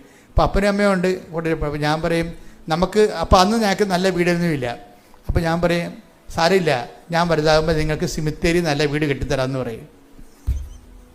എന്നിട്ട് അപ്പനത് ഒരു 4-5 കൊല്ലം പറഞ്ഞുകൊണ്ടിരിക്കണം. ഇപ്പം പറഞ്ഞു കേട്ടല്ലേ എനിക്ക് സിമിത്തേരി വീട് കെട്ടാമെന്ന് പറഞ്ഞിരിക്കണമെന്ന്. പക്ഷേ എനിക്കും ഈ ആൾക്കാർ മരിക്കുന്നതിനെക്കുറിച്ച് ഐഡിയ ഉണ്ടായിരുന്നു. അപ്പോൾ അതുപോലെ തന്നെ സംഭവിച്ചു. 10ാം ക്ലാസ് ആകുമ്പോൾ തന്നെ അപ്പം മരിച്ചുപോയി. നിങ്ങൾ പല ആൾക്കാരും ഇങ്ങനെ ആരെങ്കിലും പ്രിയപ്പെട്ടവർ പിരിഞ്ഞു പോയിട്ടുണ്ടെങ്കിൽ ആ കാര്യം പറഞ്ഞുകൊണ്ട് പിന്നെ കണ്ണീര് ഒലിപ്പിച്ചുകൊണ്ട് ജീവിതകാലം മുഴുവൻ നടക്കും. ഈ ഒരു സാധനത്തെ നിർത്തി കത്തിക്കും ദൈവം. കാര്യം എന്താണെന്ന് വെച്ചാൽ വിഷയം അതായത് ഈ വന്നു കയറിയ ആൾക്കാർ എപ്പോഴായാലും ഇറങ്ങിപ്പോകും. ഒരു സംശയമില്ല അതിൻ്റെ അകത്ത്. ഇതിനകത്ത് വരുന്ന വിഷയം എന്ന് പറയുന്നത് എല്ലാ കാര്യവും അങ്ങനെയാണ്. സൗന്ദര്യം കുറച്ച് കഴിയുമ്പോൾ ഇറങ്ങിപ്പോവും. എന്തെല്ലാം ആർജിച്ചിട്ടുണ്ടോ അതെല്ലാം ഇറങ്ങിപ്പോവും. നമ്മൾ എങ്ങനെ പിടിച്ചു വെച്ചാലും ഇറങ്ങിപ്പോവും. അപ്പം അതുകൊണ്ട് ഈ സാധനം ഇറങ്ങിപ്പോകുന്ന ആദ്യമേ നമ്മൾ കൗണ്ട് ചെയ്താൽ പ്രശ്നം തീർന്ന്. വന്നവരെല്ലാം പോകേണ്ടവരാണെന്ന്, വന്നതെല്ലാം പോകേണ്ടതാണെന്ന് ഒരു ധാരണ ഉണ്ടാകണം. അതിൻ്റെ പേരിൽ ദൈവത്തിൻ്റെ മേക്കെട്ട് കയറരുത്. കുറേ പന്നികളുടെ സ്ഥിരം ബിസിനസ് ഇതാണ്. എന്തെങ്കിലും ഇടറുണ്ടായാൽ ഉടനെ പ്രാർത്ഥന മുടക്കും, ഉടനെ പള്ളിപ്പോക്ക് മുടക്കും, ഉടനെ കുമ്പസാരം മുടക്കും, ഉടനെ കുർബാന മുടക്കും. അപ്പം തോറ്റില്ലേ നമ്മൾ? ദൈവം എന്താണ് കൊതിക്കണത് നിങ്ങൾക്കറിയാവോ? ദൈവം കൊതിക്കണത് ഇത് കഴിഞ്ഞിട്ട് എന്താണ് പെർസിസ്റ്റ് ചെയ്തിരിക്കണത്. ഈ ശോധന കഴിഞ്ഞതിന് ശേഷം, ഈ പരീക്ഷണം കഴിഞ്ഞതിന് ശേഷം അതിജീവിച്ചിരിക്കണത് എന്താണെന്ന് നോക്കൂ. എൻ്റെ ദൈവവേദന അതിൽ ഒത്തിരി ആൾക്കാരും. അതുകൊണ്ടാണ് ഈശോ ചോദിക്കണത്, മനുഷ്യപുത്രൻ വരുമ്പോൾ ഭൂമിയിൽ വിശ്വാസം കണ്ടെത്തുമോ? അപ്പോൾ ഈ കണ്ട ആൾക്കാരെല്ലാം കൂടി തർജ്ജമ ചെയ്ത് വെച്ചിരിക്കുന്നതും വ്യാഖ്യാനിച്ചിരിക്കുന്നതും ഈ പറഞ്ഞ അന്ത്യകാലങ്ങളിൽ കർത്താവ് വരണ കാര്യം, അന്ത്യകാലങ്ങൾ വരണ മാത്രമല്ല, ദൈവം നമ്മുടെ ജീവിതത്തിലേക്ക് വരുന്നതിന് മുമ്പ് ആദ്യം ടെസ്റ്റ് ചെയ്യണത് വിശ്വാസമായിരിക്കും. ദൈവം എങ്ങനെയും വരാമല്ലോ ദൈവത്തിന്. നിനക്കൊരു പ്രൊമോഷൻ തന്നുകൊണ്ട് നിനക്ക് ദൈവത്തിന് വരാം. നിനക്ക് തരാനുള്ള പ്രൊമോഷൻ കളഞ്ഞുകൊണ്ടും ദൈവത്തിന് വരാം. അതുകൊണ്ടാണ് അവൾ അങ്ങനെ പറയണത്, ജോസിനെ അങ്ങനെ പറയണത്. ഞാൻ വളഞ്ഞ നട്ടലുമായിട്ടാണ് ഞാൻ ടെസ്റ്റിംഗ് കഴിഞ്ഞ് ഇറങ്ങണമെങ്കിലും നമ്മൾ തമ്മിലുള്ള സ്നേഹത്തിന് യാതൊരു കുഴപ്പമുണ്ടാകത്തില്ലെന്ന് പറയും. എന്താണ് ആ വിശ്വാസം, ആ സ്നേഹം. അതുപോലെ തന്നെ കാര്യം എൻ്റെ സ്നേഹം, നമ്മളുള്ള സ്നേഹം എൻ്റെ വളഞ്ഞ നട്ടലിൽ അടിസ്ഥാനപ്പെടുത്തിയല്ലേ ഇരിക്കണത്. അത് നമ്മൾ തമ്മിലുള്ള ആന്തരികമായ ബന്ധമാണത്. ഇതാണ് അതിജീവിത വിശ്വാസം എന്ന് പറയണത്. എൻ്റെ ദൈവത്തിൽ ഇതുപോലെ ഇപ്പം എന്താ സംഭവം എന്നറിയാവോ? ഉള്ള എക്സ്റേ മുഴുവനും ഇങ്ങനെ വളഞ്ഞ നട്ടലുമായിട്ട് ഇരിക്കുകയാണ്. എന്നിട്ട് 2 റിജക്റ്റായി. മൂന്നാമത്തേന് കയറാൻ പോകുമ്പോഴാണ് ഈ ഡയലോഗ് ഫിറ്റ് ചെയ്യണത്. പക്ഷേ ഇവിടെ ഇറങ്ങി വരുമ്പോഴുണ്ടല്ലോ നട്ടല് നേരെയാകും. അതാണ് ഞാൻ പറഞ്ഞൊരു കാര്യം. ദൈവത്തിനൊന്നും അസാധ്യമല്ല. പക്ഷേ ഇവൾക്ക് പരിശുദ്ധാത്മാവിൻ്റെ ജ്ഞാനമുണ്ട്. ഇവൾ ഈ ഡയലോഗ് ആദ്യമേ പറഞ്ഞപ്പോൾ തന്നെ സംഗതി അവൾ ജയിച്ചു. അവിടെ വളഞ്ഞ നട്ടല് നേരെയായി. എന്താ കാര്യം? ഈ വിഷയത്തിൻ്റെ പേരിൽ എൻ്റെ നട്ടല് വളഞ്ഞിരുന്നാൽ പോലും നമ്മളുടെ സ്നേഹത്തിന് യാതൊരു കുഴപ്പമുണ്ടാകത്തില്ലെന്ന്. അപ്പോൾ ഉടനെ എന്താ പറയുക? യഷ്റൂം എന്ന് വിളിക്കും. യഷ്റൂം, ഇതാണ് യഷ്റൂം. എന്താ കാര്യം? എന്താ? നീ എന്നെ കിട്ടിയ ഭൗതിക ആനുകൂല്യങ്ങളുടെ ഏറ്റക്കുറച്ചിൽ വെച്ച് നീ എന്നെ അളന്നില്ല യഷ്റൂം. നിൻ്റെ സ്നേഹം നിൻ്റെ ഭൗതിക ആനുകൂല്യത്തൊക്കെ വലുതായി നീ എന്നെ കണ്ടു. അതുകൊണ്ട് വാനമേഘങ്ങളിലൂടെ മേഘത്തിൻ്റെ ചിറക് വീശി നിൻ്റെ കൈപിടിക്കാൻ നട്ടല് നേരെയാക്കാൻ ഞാൻ വരുന്നു. ആ അഭിഷേക വചനം ഇങ്ങനെ തിരിച്ചു വരികയും, ഈ അഭിഷേക വചനം ജീവിതത്തിൽ എപ്പോഴെങ്കിലും ഒരു അനോയിൻറ്റഡ് വേർഡ് കിട്ടണം. Anointed word. ഈ അഭിഷേക വചനത്തിൻ്റെ പ്രത്യേകത, ഉടമ്പടിക്കാരോടെ ഇത് പറഞ്ഞിട്ട് കാര്യമുള്ളൂ. കാര്യം ഇന്നത്തെ കാലത്ത് ആധ്യാത്മികത അവസാന വാക്കാണ് ഉടമ്പടി. മനുഷ്യൻ ദൈവത്തെ സ്നേഹിച്ചും ദൈവത്തിന് വേണ്ടി ജീവിച്ചുമൊക്കെ ഐതിഹാസികമായി സുവിശേഷ സാക്ഷ്യം ഇന്ന് നിറവേറ്റിയ സാക്ഷ്യം പറയണ ആരാണ്? ഉടമ്പടിയിലുള്ള ആൾക്കാരെ പറയണത്. അവർക്ക് ഭയങ്കര സാധ്യതയാണുള്ളത്. എന്താ കാര്യം? അവർ വാക്കിലും പ്രവൃത്തിയിലും ദൈവത്തെ സ്നേഹിച്ചും സുവിശേഷ സാക്ഷ്യം പറഞ്ഞുകൊണ്ടും ഒരു ആധ്യാത്മിക മുന്നേറ്റത്തിലാണ് വരണത്. ഈ മുന്നേറ്റത്തിലും വരുന്ന ആൾക്കാർ പറയുന്ന വാക്കുകളൊക്കെ ചില സമയത്തൊക്കെ നമ്മളെ ഞെട്ടിപ്പിച്ച് കളയും. എന്താ കാരണം വെച്ച് കഴിഞ്ഞാൽ, ഈ നമുക്ക് ദൈവം നമ്മുടെ കൂടെ വസിക്കുന്ന കുറേ രീതികളുണ്ട്. അതിലൊന്ന് അഭിഷേക വചനമാണ്. അഭിഷേക വചനം ഇപ്പം നമ്മൾ സുഗന്ധാഭിഷേകം എന്ന് നമ്മൾ പറയും അല്ലേ, അത് ഒരു ദൈവസാന്നിധ്യത്തിൻ്റെ മാർഗമാണ്. ഇതുപോലെ തന്നെ നമ്മുടെ ദൈവം നമ്മൾ വസിക്കുന്ന സംഭവമാണ് അഭിഷേക വചനം.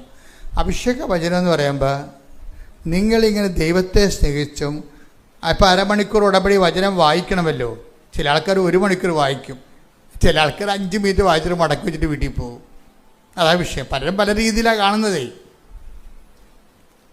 അപ്പം ചിലർ പറയും ഞങ്ങളൊക്കെ പണ്ട് ഇതൊക്കെ ചെയ്യാനാണ്, നിങ്ങളാണ് ഇതൊക്കെ പുതുതായിട്ട് കണ്ടുപിടിച്ചിരിക്കണത്, നിങ്ങൾ അതൊന്നും കണ്ടുപിടിച്ചതല്ല.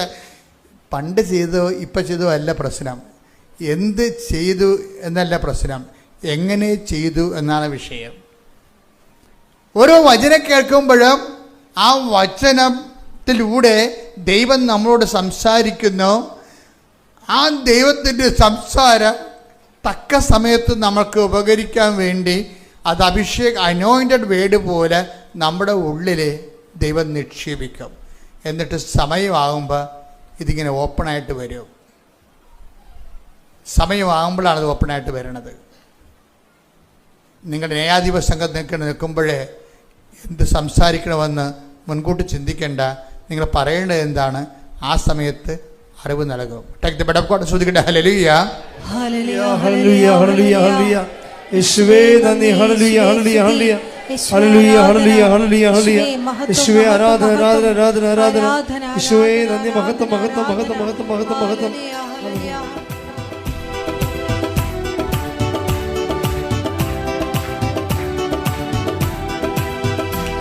പ്രാണപ്രിയനേ പൊന്നുമുഖത്തെ തേജസ്സുവിനോ കാണാനോ. പ്രാണപ്രിയനേ പൊന്നുമുഖത്തെ തേജസ്സുവിനോ കാണാനോ. തേജസ്സുവിനോ കാണാനോ. രാജാവേ രാജാ മഹിമയോടെ വാനമേഘത്തിൽ എഴുന്നള്ള രാജാവേ രാജാ മഹിമയോടെ വാനമേഘത്തിൽ എഴുന്നള്ള. പരിശുദ്ധ അമ്മ പ്രത്യക്ഷപ്പെട്ട ഈ ആൾത്താരയിൽ സാക്ഷ്യം പറയാൻ അനുവദിച്ച പരിശുദ്ധ അമ്മയ്ക്കും ദേവകുമാരനും 1000 നന്ദി ഞാൻ അറിയിക്കുന്നു. എൻ്റെ പേര് ലക്ഷ്മി. ഞാൻ തിരുവല്ലയിൽ നിന്ന് വരുന്നു. ഞാൻ 11/1/2023 മുതൽ ഉടമ്പടിയിലാണ്. 2023 ഞാൻ വന്ന ഉടമ്പടി എടുക്കുമ്പോൾ ഒരു GNM നേഴ്സായ എൻ്റെ ആഗ്രഹം പുറത്തു പോയി ജോലി ചെയ്യുക എന്നുള്ളതായിരുന്നു. എൻ്റെ കൂട്ടുകാർ എല്ലാം ഇവിടെ വന്ന് ഉടമ്പടി എടുക്കുകയും അവരെല്ലാം OET പാസ്സായി പുറത്തു പോവുകയും ചെയ്തു. പക്ഷെ ഞാൻ ആദ്യകാലത്ത് ഒന്നും അവർ പറഞ്ഞിട്ടൊന്നും തള്ളിക്കളയുകയാണ് ഉണ്ടായത്. എന്നാൽ അതിനുശേഷം കൂട്ടുകാർ പറയുകയും പിന്നീട് എനിക്കത് പല സാക്ഷ്യങ്ങൾ കേൾക്കാൻ, യൂട്യൂബിൽ സാക്ഷ്യങ്ങൾ കേൾക്കാൻ ഇടവരികയും ഞാൻ ആ വിശ്വാസത്തിലേക്ക് വരികയും ഇവിടെ വന്ന് ഉടമ്പടി എടുക്കുകയും ചെയ്തു. അതിനുശേഷം ഞാൻ IELTS എഴുതിയപ്പോൾ മാതാവ് എനിക്ക് UK സ്കോർ തന്ന് അനുഗ്രഹിച്ചു. പക്ഷേ ഇവിടെ വന്ന് ഉടമ്പടി എടുത്ത് പ്രാർത്ഥിക്കുമെങ്കിലും ഞാൻ എൻ്റെ മെറിറ്റിലാണ് കൂടുതലും വിശ്വസിച്ചത്. UK സ്കോർ കിട്ടിയപ്പോൾ എനിക്ക് UK പോകാൻ പറ്റും എന്നുള്ളതായിരുന്നു എൻ്റെ ഓവർ കോൺഫിഡൻസ്. പക്ഷേ ഓവർ കോൺഫിഡൻസ് മാതാവ് കണ്ടതുകൊണ്ട് തന്നെ ആവാം എൻ്റെ IELTS ഇന്ന് എക്സ്പയറായി എൻ്റെ കയ്യിൽ തന്നെ ഉണ്ട്. ഒരു പ്രയോജനം ഉണ്ടായില്ല. ഇൻ്റർവ്യൂ കിട്ടിയെങ്കിലും അവർ പെട്ടെന്ന് ഇലക്ഷൻ പ്രമാണിച്ച് നമ്മുടെ ഇന്ത്യയിൽ നിന്നുള്ള ആളുകളെ ബാൻ ചെയ്യുകയും അവർ ഒരു വിസ പോലും ഇഷ്യൂ ചെയ്യാതിരിക്കുകയും ചെയ്തു. അങ്ങനെ എൻ്റെ മെറിറ്റ് എന്നുള്ള എൻ്റെ അഹങ്കാരം ഞാൻ താത്തുവച്ചു. അത് കഴിഞ്ഞ് ഞാൻ പിന്നീട് ഉടമ്പടി പുതുക്കി തുടങ്ങിയതെല്ലാം ഭൗതിക നിയോഗങ്ങൾ വിട്ട് ആത്മീയ നിയോഗങ്ങൾക്ക് വേണ്ടിയായിരുന്നു. ഒരു അക്രൈസ്തവയായ ഞാൻ മാതാവ് എന്താണെന്നറിയാനും ദൈവവിശ്വാസത്തിലോട്ട് ആഴുമ്പോൾ എന്തൊക്കെ അനുഗ്രഹങ്ങൾ കിട്ടുമെന്നറിയാനും ഉള്ള രീതികളായിരുന്നു ഞാൻ ഉടമ്പടി പാലിച്ചു പോരുന്നത്. കൃത്യമായി എല്ലാ പ്രാർത്ഥനയും 5:30 അച്ഛൻ്റെ ഡെയിലി ബ്രെഡും കൂടുമായിരുന്നു. പക്ഷേ ഞാൻ ഒരു ഭൗതിക നിയോഗം പോലും അമ്മയോട് ഞാൻ പറഞ്ഞില്ല. ഞാൻ ഇത്ര മാത്രമേ പറഞ്ഞുള്ളൂ, അമ്മയ്ക്ക് ഇഷ്ടമുണ്ടെങ്കിൽ അമ്മ ഇഷ്ടപ്പെടാൻ അമ്മ ആഗ്രഹിക്കുന്ന സ്ഥലം ഏതാണോ അങ്ങോട്ട് അമ്മയ്ക്ക് ഇഷ്ടമുള്ളപ്പോൾ മാത്രം എനിക്കതിനുള്ള അനുവാദം തന്നാൽ മതി എന്നുള്ളതായിരുന്നു. പിന്നെ ഞാൻ ഉടമ്പടി പാലിച്ചു പോരുന്നു ഇത്രയും വർഷമായി. 5ാം പുതുക്കൽ കഴിഞ്ഞപ്പോൾ ഇതുപോലെ ഞാനൊരു എല്ലാ ചൊവ്വാഴ്ച അച്ഛൻ്റെ ധ്യാനം കൂടും, കാരുണ്യ പ്രവർത്തികൾ ചെയ്യും, എല്ലാം കൃത്യമായി ചെയ്യും. പക്ഷേ ഞാൻ എന്നിട്ടും ആഗ്രഹിച്ചില്ല പുറത്ത് പോകണമെന്ന്. 5ാം ഉടമ്പടി പുതുക്കി ഞാനൊരു മീറ്റിങ്ങിലിരിക്കെ, ഞാനൊരു താൽക്കാലികമായ ജോലി ചെയ്യുകയായിരുന്നു. അവിടെ മീറ്റിങ്ങിലിരിക്കെ ആ ചൊവ്വാഴ്ച ദിവസം എൻ്റെ ഒരു പഴയ സുഹൃത്ത്, പുറത്ത് ജോലി ചെയ്യുന്ന ഒരു സുഹൃത്ത് എനിക്ക് മെസ്സേജ് അയച്ചു, നിനക്ക് ഇങ്ങോട്ടേക്ക് പോരരുതോ, എക്സാം എഴുതരുതോ, പുറത്തൊന്നും നോക്കരുതോ, ഇത്രയും കഴിവുണ്ടായിട്ട്. അപ്പോൾ ഞാൻ പറഞ്ഞു, കഴിവിലല്ല കാര്യം, എനിക്കൊരു മെറിറ്റും ഇല്ല എന്നുള്ളത് എനിക്കറിയാം എന്ന് ഞാൻ ആ അയച്ച കൂട്ടുകാരന് തിരിച്ച് മെസ്സേജ് അയച്ചു.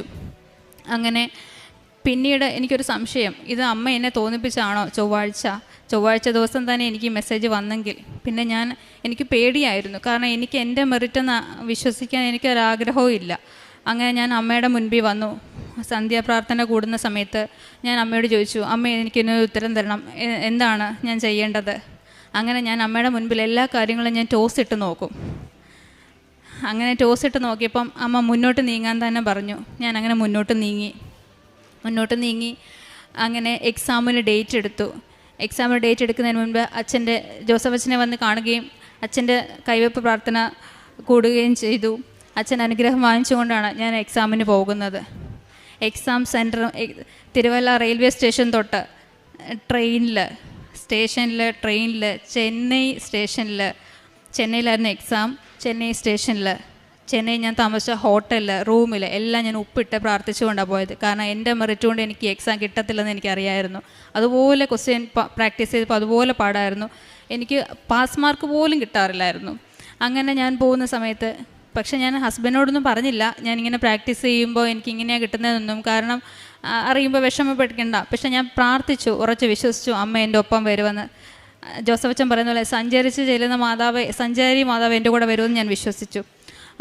അവിടെ ചെന്ന് എക്സാം സെൻറ്ററിൽ ചെന്ന് ഞാൻ ഉപ്പിട്ട് പ്രാർത്ഥിക്കുമ്പോൾ അതുപോലെ സെക്യൂർഡ് ആയിട്ടുള്ളൊരു എക്സാമിന് ഒരു ആർട്ടിക്കിളും പുറത്തുനിന്ന് കയറ്റാൻ പറ്റാത്ത ഞാൻ ജീൻസിൻ്റെ പോക്കറ്റിൽ ഉപ്പിട്ട് അവർ കാണാതെ ഞാൻ അതും കൊണ്ട് കയറി. ഒരു നുള്ളുപ്പ് എൻ്റെ സീറ്റിനടിയിലും ഞാൻ ആ മേശപ്പുറത്തും അവർ കാണാതെ ഞാൻ ഇട്ടിട്ട് ഞാൻ പറഞ്ഞു, വിശ്വാസ പ്രമാണം ചൊല്ലി ഞാൻ പറഞ്ഞു, അമ്മേ എനിക്കറിയില്ല, എൻ്റെ എക്സാമിന് അമ്മ എനിക്ക് മുൻപേ ഇവിടെ എത്തിയിട്ടുണ്ടെന്ന് ഞാൻ വിശ്വസിക്കുന്നു എന്ന് പറഞ്ഞ് ഞാൻ എക്സാം കൗണ്ട് ഡൗൺ തുടങ്ങി. സിസ്റ്റം സ്റ്റാർട്ട് ചെയ്തു. ഒരു ക്വസ്റ്റ്യൻ പോലും എനിക്കറിയത്തില്ല. 800 മാർക്കിലുള്ളത് 500 മാർക്ക് വേണം പാസ് മാർക്ക്. ഒരു ചോദ്യം പോലും അറിയാത്ത ഞാൻ, എനിക്ക് ഉറക്കവും ക്ഷീണവും വന്നത് എനിക്ക് ഓർമ്മയുണ്ട്. അതിനുശേഷം തനിയെ എൻ്റെ മനസ്സിൽ ഓപ്ഷൻസ് ABC ഇങ്ങനെ വന്നുകൊണ്ടിരിക്കുക. ഞാൻ ആ ഓപ്ഷൻസ് എല്ലാം മാർക്ക് ചെയ്തുകൊണ്ടിരിക്കുന്നതിനിടയ്ക്ക് എനിക്ക് തോന്നി, ഇത് എത്രാമത്തെ ചോദ്യമാണ്, ഇനി എത്ര സമയം കൂടെ ബാക്കിയുണ്ട്, ഒന്നും എനിക്കറിയില്ല. ഞാൻ ഇനി ടൈം ഔട്ട് ആവുമോ, എനിക്ക് പാസ്സാവത്തേ ഇല്ല എന്ന് ക്വസ്റ്റ്യൻ കണ്ടപ്പോൾ മനസ്സിലായി. ഇനി എൻ്റെ മെറിറ്റിലില്ല, അമ്മ അനുഗ്രഹിച്ചെങ്കിൽ മാത്രമേ ഉള്ളൂ എന്ന് എനിക്കറിയായിരുന്നു. പക്ഷേ അങ്ങനെ ഞാൻ എനിക്ക് വിഷമവും വരുന്നുണ്ട്. പ്രാർത്ഥിച്ചുകൊണ്ടിരിക്കുന്ന സമയത്ത് ഞാൻ വിശ്വാസ പ്രമാണം ചൊല്ലി, അമ്മ എനിക്കിത് സമയം അറിയാൻ പറ്റുന്നില്ലല്ലോ കമ്പ്യൂട്ടറിൽ എവിടെയാണെന്ന്, സമയത്തിൻ്റെ മേൽ അധികാരമുള്ള അമ്മ എനിക്കൊന്ന് കാണിച്ചു തരുമോ ഈ സമയം എത്ര ആണെന്ന് ഞാൻ പ്രാർത്ഥിച്ചുകൊണ്ടിരുന്നു. അങ്ങനെ പ്രാർത്ഥിച്ചുകൊണ്ടിരുന്ന സമയത്ത് ഒരു ഗ്രേ ബനിയനിട്ട ലേഡി എക്സാം സെൻറ്റർ പുറത്തുനിന്ന് എൻ്റെ അടുത്തേക്ക് കടന്നു വന്നിട്ട് അവർ തമിഴാണ് സംസാരിക്കുന്നത്. എനിക്ക് തിരിച്ച് തമിഴ് പറയാൻ അറിയില്ല. ഞാൻ അവരോട് ഇംഗ്ലീഷിൽ ചോദിച്ചു, എന്താ നിങ്ങൾ പറയുന്നത്? അപ്പോൾ എൻ്റെ സിസ്റ്റത്തിൽ ചൂണ്ടിക്കാണിച്ചപ്പോൾ ഞാൻ ചോദിച്ചു, എന്താ അത്? അവർ അവസാനം എനിക്കും മനസ്സിലാവുന്നില്ല എന്ന് മനസ്സിലായപ്പം ആ സ്ത്രീ എൻ്റെ മൗസ് മേടിച്ച് എന്നെ തൊട്ട് കാണിച്ചു, നിൻ്റെ ടൈം ഇനി 20 മിനിറ്റും കൂടി ഉള്ളൂ ചോദ്യം തീരാൻ ആ 20 മിനിറ്റ് ഉള്ളപ്പോഴാണ് ആ ലേഡി എൻ്റെ അടുത്ത് വരുന്നത്. ഇനി ചോദ്യങ്ങൾ ബാക്കി 100 ചോദ്യങ്ങൾ കൂടെ കിടക്കുന്നു എന്ന് അവരെന്നെ കാണിച്ചു തന്നു. ആ 20 മിനിറ്റ് കൊണ്ട് ആർക്കും പറ്റത്തില്ല ആ ചോദ്യങ്ങൾ വായിച്ചു തീർത്ത് മാർക്ക് ചെയ്യുക എന്ന് പറയുന്നത്. അതുപോലെ മെഡിക്കൽ, സർജിക്കൽ അതുപോലുള്ള പാടുള്ള സബ്ജക്റ്റുകളാണ്. അങ്ങനെ ആ 20 മിനിറ്റ് കൊണ്ട് എൻ്റെ മനസ്സിൽ വന്ന ABC എന്നുള്ള ചോദ്യങ്ങൾ മാർക്ക് ചെയ്ത് ഞാൻ പോയി. വിശ്വാസ പ്രമാണം ചൊല്ലി എനിക്ക് അന്നേരം കിട്ടുന്ന ഉത്തരങ്ങളാണ് ഞാൻ മാർക്ക് ചെയ്ത് പോയി. എക്സാം സെൻറ്ററിൽ ഞാൻ വിഷമിച്ച് അതിയായ വിഷമത്തോടെ എഴുന്നേറ്റ് ഞാൻ പറഞ്ഞു, ഞാൻ അമ്മയെ ഏൽപ്പിച്ചിട്ടാണ് വരുന്നത്, എനിക്കൊരു ഉറപ്പുമില്ല ഈ എക്സാം പാസ്സാവുമെന്ന്. ഇത്രയും എനിക്ക് എൻ്റെ കൈ കൊണ്ട് തന്നിട്ട് ഇത് തിരിച്ചെടുക്കുമോ എന്നൊക്കെ ഞാൻ ഒരുപാട് ചോദ്യങ്ങൾ അമ്മയോട് ചോദിച്ചു. എഴുന്നേറ്റപ്പോൾ എൻ്റെ സീറ്റിനിടയിൽ ഒരു മുല്ലപ്പൂ കിടക്കുന്നു. ആ മുല്ലപ്പൂ ഞാൻ ഓർത്തിതാരാ മുല്ലപ്പൂ എടുത്തുകൊണ്ട് ഞാൻ വെളിയിലിറങ്ങി അവിടെയുള്ള എക്സാം കോർഡിനേറ്റേഴ്സിനോടെല്ലാം ചോദിച്ചു, ഈ മുല്ലപ്പൂ. അന്നേരം അവരെന്നോട് തിരിച്ചു പറഞ്ഞു, ഒരു ഹെയർ ആർട്ടിക്കിൾ പോലും കയറ്റാത്ത നിങ്ങളുടെ ഹെയർ ആർട്ടിക്കിൾ അഴിച്ചു വെപ്പിച്ചെങ്കിൽ ആ മുല്ലപ്പൂ എവിടുന്ന് വന്നു? നിങ്ങൾ എന്തൊരു മണ്ടത്തരമാണ് പറയുന്നത്. ഞാൻ പറഞ്ഞു, അല്ല, ഇത് എൻ്റെ സീറ്റിനടിയിൽ കിടന്നതാണ്. അല്ല, ഇവിടെ ഒരു ഹെയർ ആർട്ടിക്കിൾ എന്നല്ല, ഒരു സാധനങ്ങളും ഒരു ജപമാല പോലും ഉള്ളിൽ കയറ്റാത്ത നിങ്ങളുടെ സീറ്റിനടിയിൽ ഇങ്ങനൊരു സാധനം വന്നെന്ന് പറഞ്ഞാൽ ഞങ്ങൾ പോലും ഹെയർ ആർട്ടിക്കിൾസ് ഉപയോഗിക്കുന്നില്ലല്ലോ, പിന്നെ എങ്ങനെയാണ്? പക്ഷെ ഞാൻ ഉറച്ചു വിശ്വസിച്ചു അമ്മേൻ്റെ അടുത്ത് വന്നതാണ്, അതാണ് എനിക്കൊരു മുല്ലപ്പൂ തന്നെ എന്നെ അടയാളം സ്ഥിരീകരിച്ചു എന്ന് എനിക്ക് മനസ്സിലായി. ഞാൻ പിന്നെയും എല്ലാ ദിവസവും 5:30 ഡെയിലി ബ്രെഡ് കൂടുകയും പ്രാർത്ഥന നടത്തുകയും പ്രേക്ഷിത പ്രവർത്തനങ്ങൾ ചെയ്യുകയും ചെയ്തു. അങ്ങനെ ഇരിക്കെ ഞാൻ ഒരു ദിവസം ഹസ്ബൻഡിനോട് ഇടയ്ക്കിടയ്ക്ക് പറയും, ഞാൻ എക്സാം തോക്കുമായിരിക്കും, എക്സാം കിട്ടത്തില്ലായിരിക്കും. അതിന് ഹസ്ബൻഡ് പറയും, നീ മാതാവി വിശ്വസിക്കുന്നില്ലേ, അപ്പം നിനക്ക് എക്സാം കിട്ടും എന്ന് ഹസ്ബൻഡ് എന്നോട് പറയും. അങ്ങനെ ഞാൻ ഒരു ദിവസം സ്വപ്നം കണ്ടപ്പോൾ കുറേ ആളുകളുടെ മാർക്ക്, അതിൽ എൻ്റെ മാർക്കും കുറേ പേരുടെ മാർക്ക് മാത്രം വെള്ള കോളത്തിൽ, ബാക്കിയുള്ളവരുടെ എല്ലാം കറുത്ത കോളത്തിലാണ് മാർക്ക്. ആ മാർക്ക് കണ്ടത് 42, വെറും 42 എന്ന മാർക്ക്. അപ്പം ഞാൻ പെട്ടെന്ന് ചാടി എഴുന്നേറ്റ് സമയം നോക്കി, 3 മണിയായപ്പോൾ ഞാൻ നോക്കിയപ്പം എനിക്ക് മനസ്സിലായി 42 എന്ന് പറഞ്ഞാൽ 842 മാർക്ക് തോറ്റു എന്നാണ്. ഞാൻ തോറ്റു എക്സാം എന്ന് ഞാൻ വിചാരിച്ചു. അവസാനം ഞാൻ വീണ്ടും പ്രാർത്ഥിച്ചുകൊണ്ടിരുന്നു. അങ്ങനെ എൻ്റെ ആ മാസാവസാനം എൻ്റെ എക്സാമിന് റിസൾട്ട് വന്നു. 542 എന്ന മാർക്ക് തന്ന് അമ്മ എന്നെ വീണ്ടും പ്രത്യക്ഷീകരണത്തിന് സാക്ഷിയാക്കി എന്നെ ഉയർത്തി. അന്നേരം ഞാൻ 1000 നന്ദി ഞാൻ അമ്മയ്ക്ക് മുട്ടുകുത്തി നിന്ന് 1000 നന്ദി ഞാൻ അറിയിച്ചു. എനിക്ക് വിഷമമാണോ സന്തോഷമാണോ, അമ്മയെ കെട്ടിപ്പിടിക്കാനുള്ള അത്രയും സ്നേഹം എനിക്ക് അമ്മയോട് തോന്നി. അമ്മേനെ വീണ്ടും വീണ്ടും അമ്മയിലേക്ക് അടുപ്പിച്ചുകൊണ്ടിരുന്നു. അത് കഴിഞ്ഞ് പിന്നീട് എൻ്റെ പ്രോസസ്സിങ് എല്ലാം വീണ്ടും ഡിലേ ആയി. എൻ്റെ കൂടെയുള്ളവരെല്ലാം കയറിപ്പോയി, കുറേ പേരൊക്കെ മെഡിക്കൽ റിജക്റ്റായി. ഇങ്ങനെ ഇരുന്ന സമയത്ത് ഞാൻ പക്ഷേ എല്ലാ മാസവും ഇവിടെ വരും, എല്ലാവരും എന്നെ കളിയാക്കിയിട്ടുണ്ട്, ഒരു അക്രൈസ്തവയ നീന്തന എല്ലാ മാസവും ഇവിടെ വരുന്നത്. പക്ഷേ ഞാൻ എല്ലാ മാസവും ഇവിടെ വരും. ഒരു ദിവസം ഞാൻ ഇവിടെ വന്ന് അമ്മയെ കാണും. ആ മാസത്തെ പത്രങ്ങൾ എനിക്ക് നിർബന്ധമാണ്, എല്ലാ മാസത്തെ പത്രങ്ങളും മേടിക്കണം, അത് കൊടുക്കണം എന്ന് എനിക്ക് ഭയങ്കര നിർബന്ധമാണ്. അങ്ങനെ ഞാൻ എല്ലാ മാസത്തെ പത്രങ്ങളും മേടിച്ചുകൊണ്ട് പോയി. അങ്ങനെ ഒക്ടോബർ മാസത്തിൽ ഞാൻ മേടിച്ച പത്രത്തിൽ ജപമാല മാസം, ആ മാസത്തിൽ ഞാൻ എഴുതിയിട്ടു. ആ ഒരു ഡേറ്റ് ഡിസംബർ 17 എന്നൊരു ഡേറ്റ് ഞാൻ എഴുതിയിട്ടു. പക്ഷെ ഞാൻ പോലും മറന്നുപോയി ആ ഡേറ്റ് എഴുതിയിട്ടത്. ആ ഡേറ്റ് എഴുതി ഞാൻ എല്ലാ മാസത്തെ ഒരു പത്രം എന്നേലും പോകാൻ പറ്റും വിദേശത്ത് പോകാൻ പറ്റും എന്ന ഡോക്യുമെൻറ്റിൻ്റെ കൂടെ അമ്മ അനുഗ്രഹിക്കുമെന്ന വിശ്വാസത്തിൽ ആ പത്രങ്ങളെല്ലാം ഞാൻ ശേഖരിച്ച് ആ ഫയലിൽ വെക്കുമായിരുന്നു. അങ്ങനെ ഇരിക്കെ ഒരു ചൊവ്വാഴ്ച, കഴിഞ്ഞ ചൊവ്വാഴ്ച എനിക്ക് പെട്ടെന്നൊരു ഇൻ്റർവ്യൂ കോൾ വരികയും ഇൻ്റർവ്യൂ ഞാൻ വിശ്വാസപ്രമാണം ചൊല്ലി പ്രാർത്ഥിച്ച് ഇൻ്റർവ്യൂ അറ്റൻഡ് ചെയ്യുകയും ചെയ്തു. എനിക്ക് പാടായിരുന്നു, ഇൻ്റർവ്യൂ ഭയങ്കര പാടായിരുന്നു. പക്ഷേ ഞാൻ പിന്നീട് നോക്കിയപ്പോൾ കലണ്ടറിൽ നോക്കിയപ്പോൾ ആ ചൊവ്വാഴ്ച ഞാൻ പുറത്ത് നിൽക്കുമായിരുന്നു. പുറത്ത് നിന്നപ്പോഴാണ് ഇൻ്റർവ്യൂ വന്നതും ചൊവ്വാഴ്ച. അപ്പോൾ എനിക്ക് ഉറപ്പിച്ചു ചൊവ്വാഴ്ച ഇത് അമ്മ കൊണ്ടു തന്ന ഇൻ്റർവ്യൂ ആണ്. എന്നിട്ട് ഞാൻ വീണ്ടും അമ്മയോട് പറഞ്ഞു, അമ്മ തന്നാണെങ്കിൽ എനിക്ക് വീണ്ടും ഒരു അടയാളം കൂടെ തരണം. അന്ന് തന്നെ അമ്മ എൻ്റെ വിസ നമ്പരും ഇട്ട് തന്നു. എനിക്ക് ഉറപ്പിച്ചു, ഞാനപ്പോൾ ഉറപ്പിച്ചു അമ്മ തന്നാണ്. ആ ചൊവ്വാഴ്ച എനിക്ക് വിസ നമ്പരും ഇൻ്റർവ്യൂ ഓഫർ ലെറ്ററും അമ്മ തന്ന അനുഗ്രഹിച്ച അമ്മ തന്നെയാണ് എനിക്ക് തന്നതെന്ന് എനിക്ക് മനസ്സിലായി. പിന്നീട് അതിൻ്റെ പിറ്റേന്ന് മെഡിക്കലിന് വലിയൊരു അത്ഭുതം എന്ന് പറയട്ടെ, എനിക്ക് കിഡ്നി സ്റ്റോണും യൂറിക് ആസിഡും ഒക്കെയുണ്ട്. ഈ ചെറിയ പ്രായത്തിൽ തന്നെ എനിക്ക് ഇത്രയും പല ബുദ്ധിമുട്ടുകളും ഞാൻ നേരിടുന്നുണ്ട്. അപ്പം ഞാൻ അമ്മയോട് പറഞ്ഞു, അമ്മേ എനിക്ക് മുൻപേ അമ്മ അവിടെ എത്തണം, എങ്കിൽ മാത്രമേ എനിക്ക് മെഡിക്കൽ കിട്ടത്തുള്ളൂ. എൻ്റെ കൂടെ ഉള്ളവർക്കൊക്കെ എക്സ്റേ പാച്ചുണ്ട്, എക്സ്റേയിൽ പാടുകളുണ്ട്. എൻ്റെ നെഞ്ചിൽ എക്സ്റേയിൽ പാടുണ്ടോയെന്നൊന്നും എനിക്കറിയത്തില്ലല്ലോ, അവിടെ ചെന്നാലേ അറിയത്തുള്ളൂ. അപ്പം എനിക്ക് മുൻപേ എല്ലായിടത്തും അമ്മ ചെല്ലണമെന്ന് ഞാൻ പ്രാർത്ഥിച്ചു. ഞാൻ അങ്ങനെ പ്രാർത്ഥിച്ച് അക്രൈസ്തവയായതുകൊണ്ട് ബൈബിള് വചനങ്ങളെല്ലാം ഞാൻ എഴുതിയിട്ടാണ് പ്രാർത്ഥിക്കുന്നത്, അല്ലാതെ മനപ്പാടമില്ല. ആ മനപ്പാടം ആവാൻ വേണ്ടി ഞാൻ എഴുതിയിട്ടാണ് പ്രാർത്ഥിക്കുന്നത്. അങ്ങനെ പ്രാർത്ഥിക്കുന്ന സമയത്ത് എറണാകുളത്തായിരുന്നു മെഡിക്കൽ. എറണാകുളം വരെ കൊന്ത ജോലിയാണ് ഞാൻ പോയത്. അവിടെ ചെന്ന് ഓരോ റൂമിലും ഞാൻ കയറുമ്പം ഞാൻ വളരെ ടെൻഷനോട് കൂടിയാണ് കയറുന്നത്.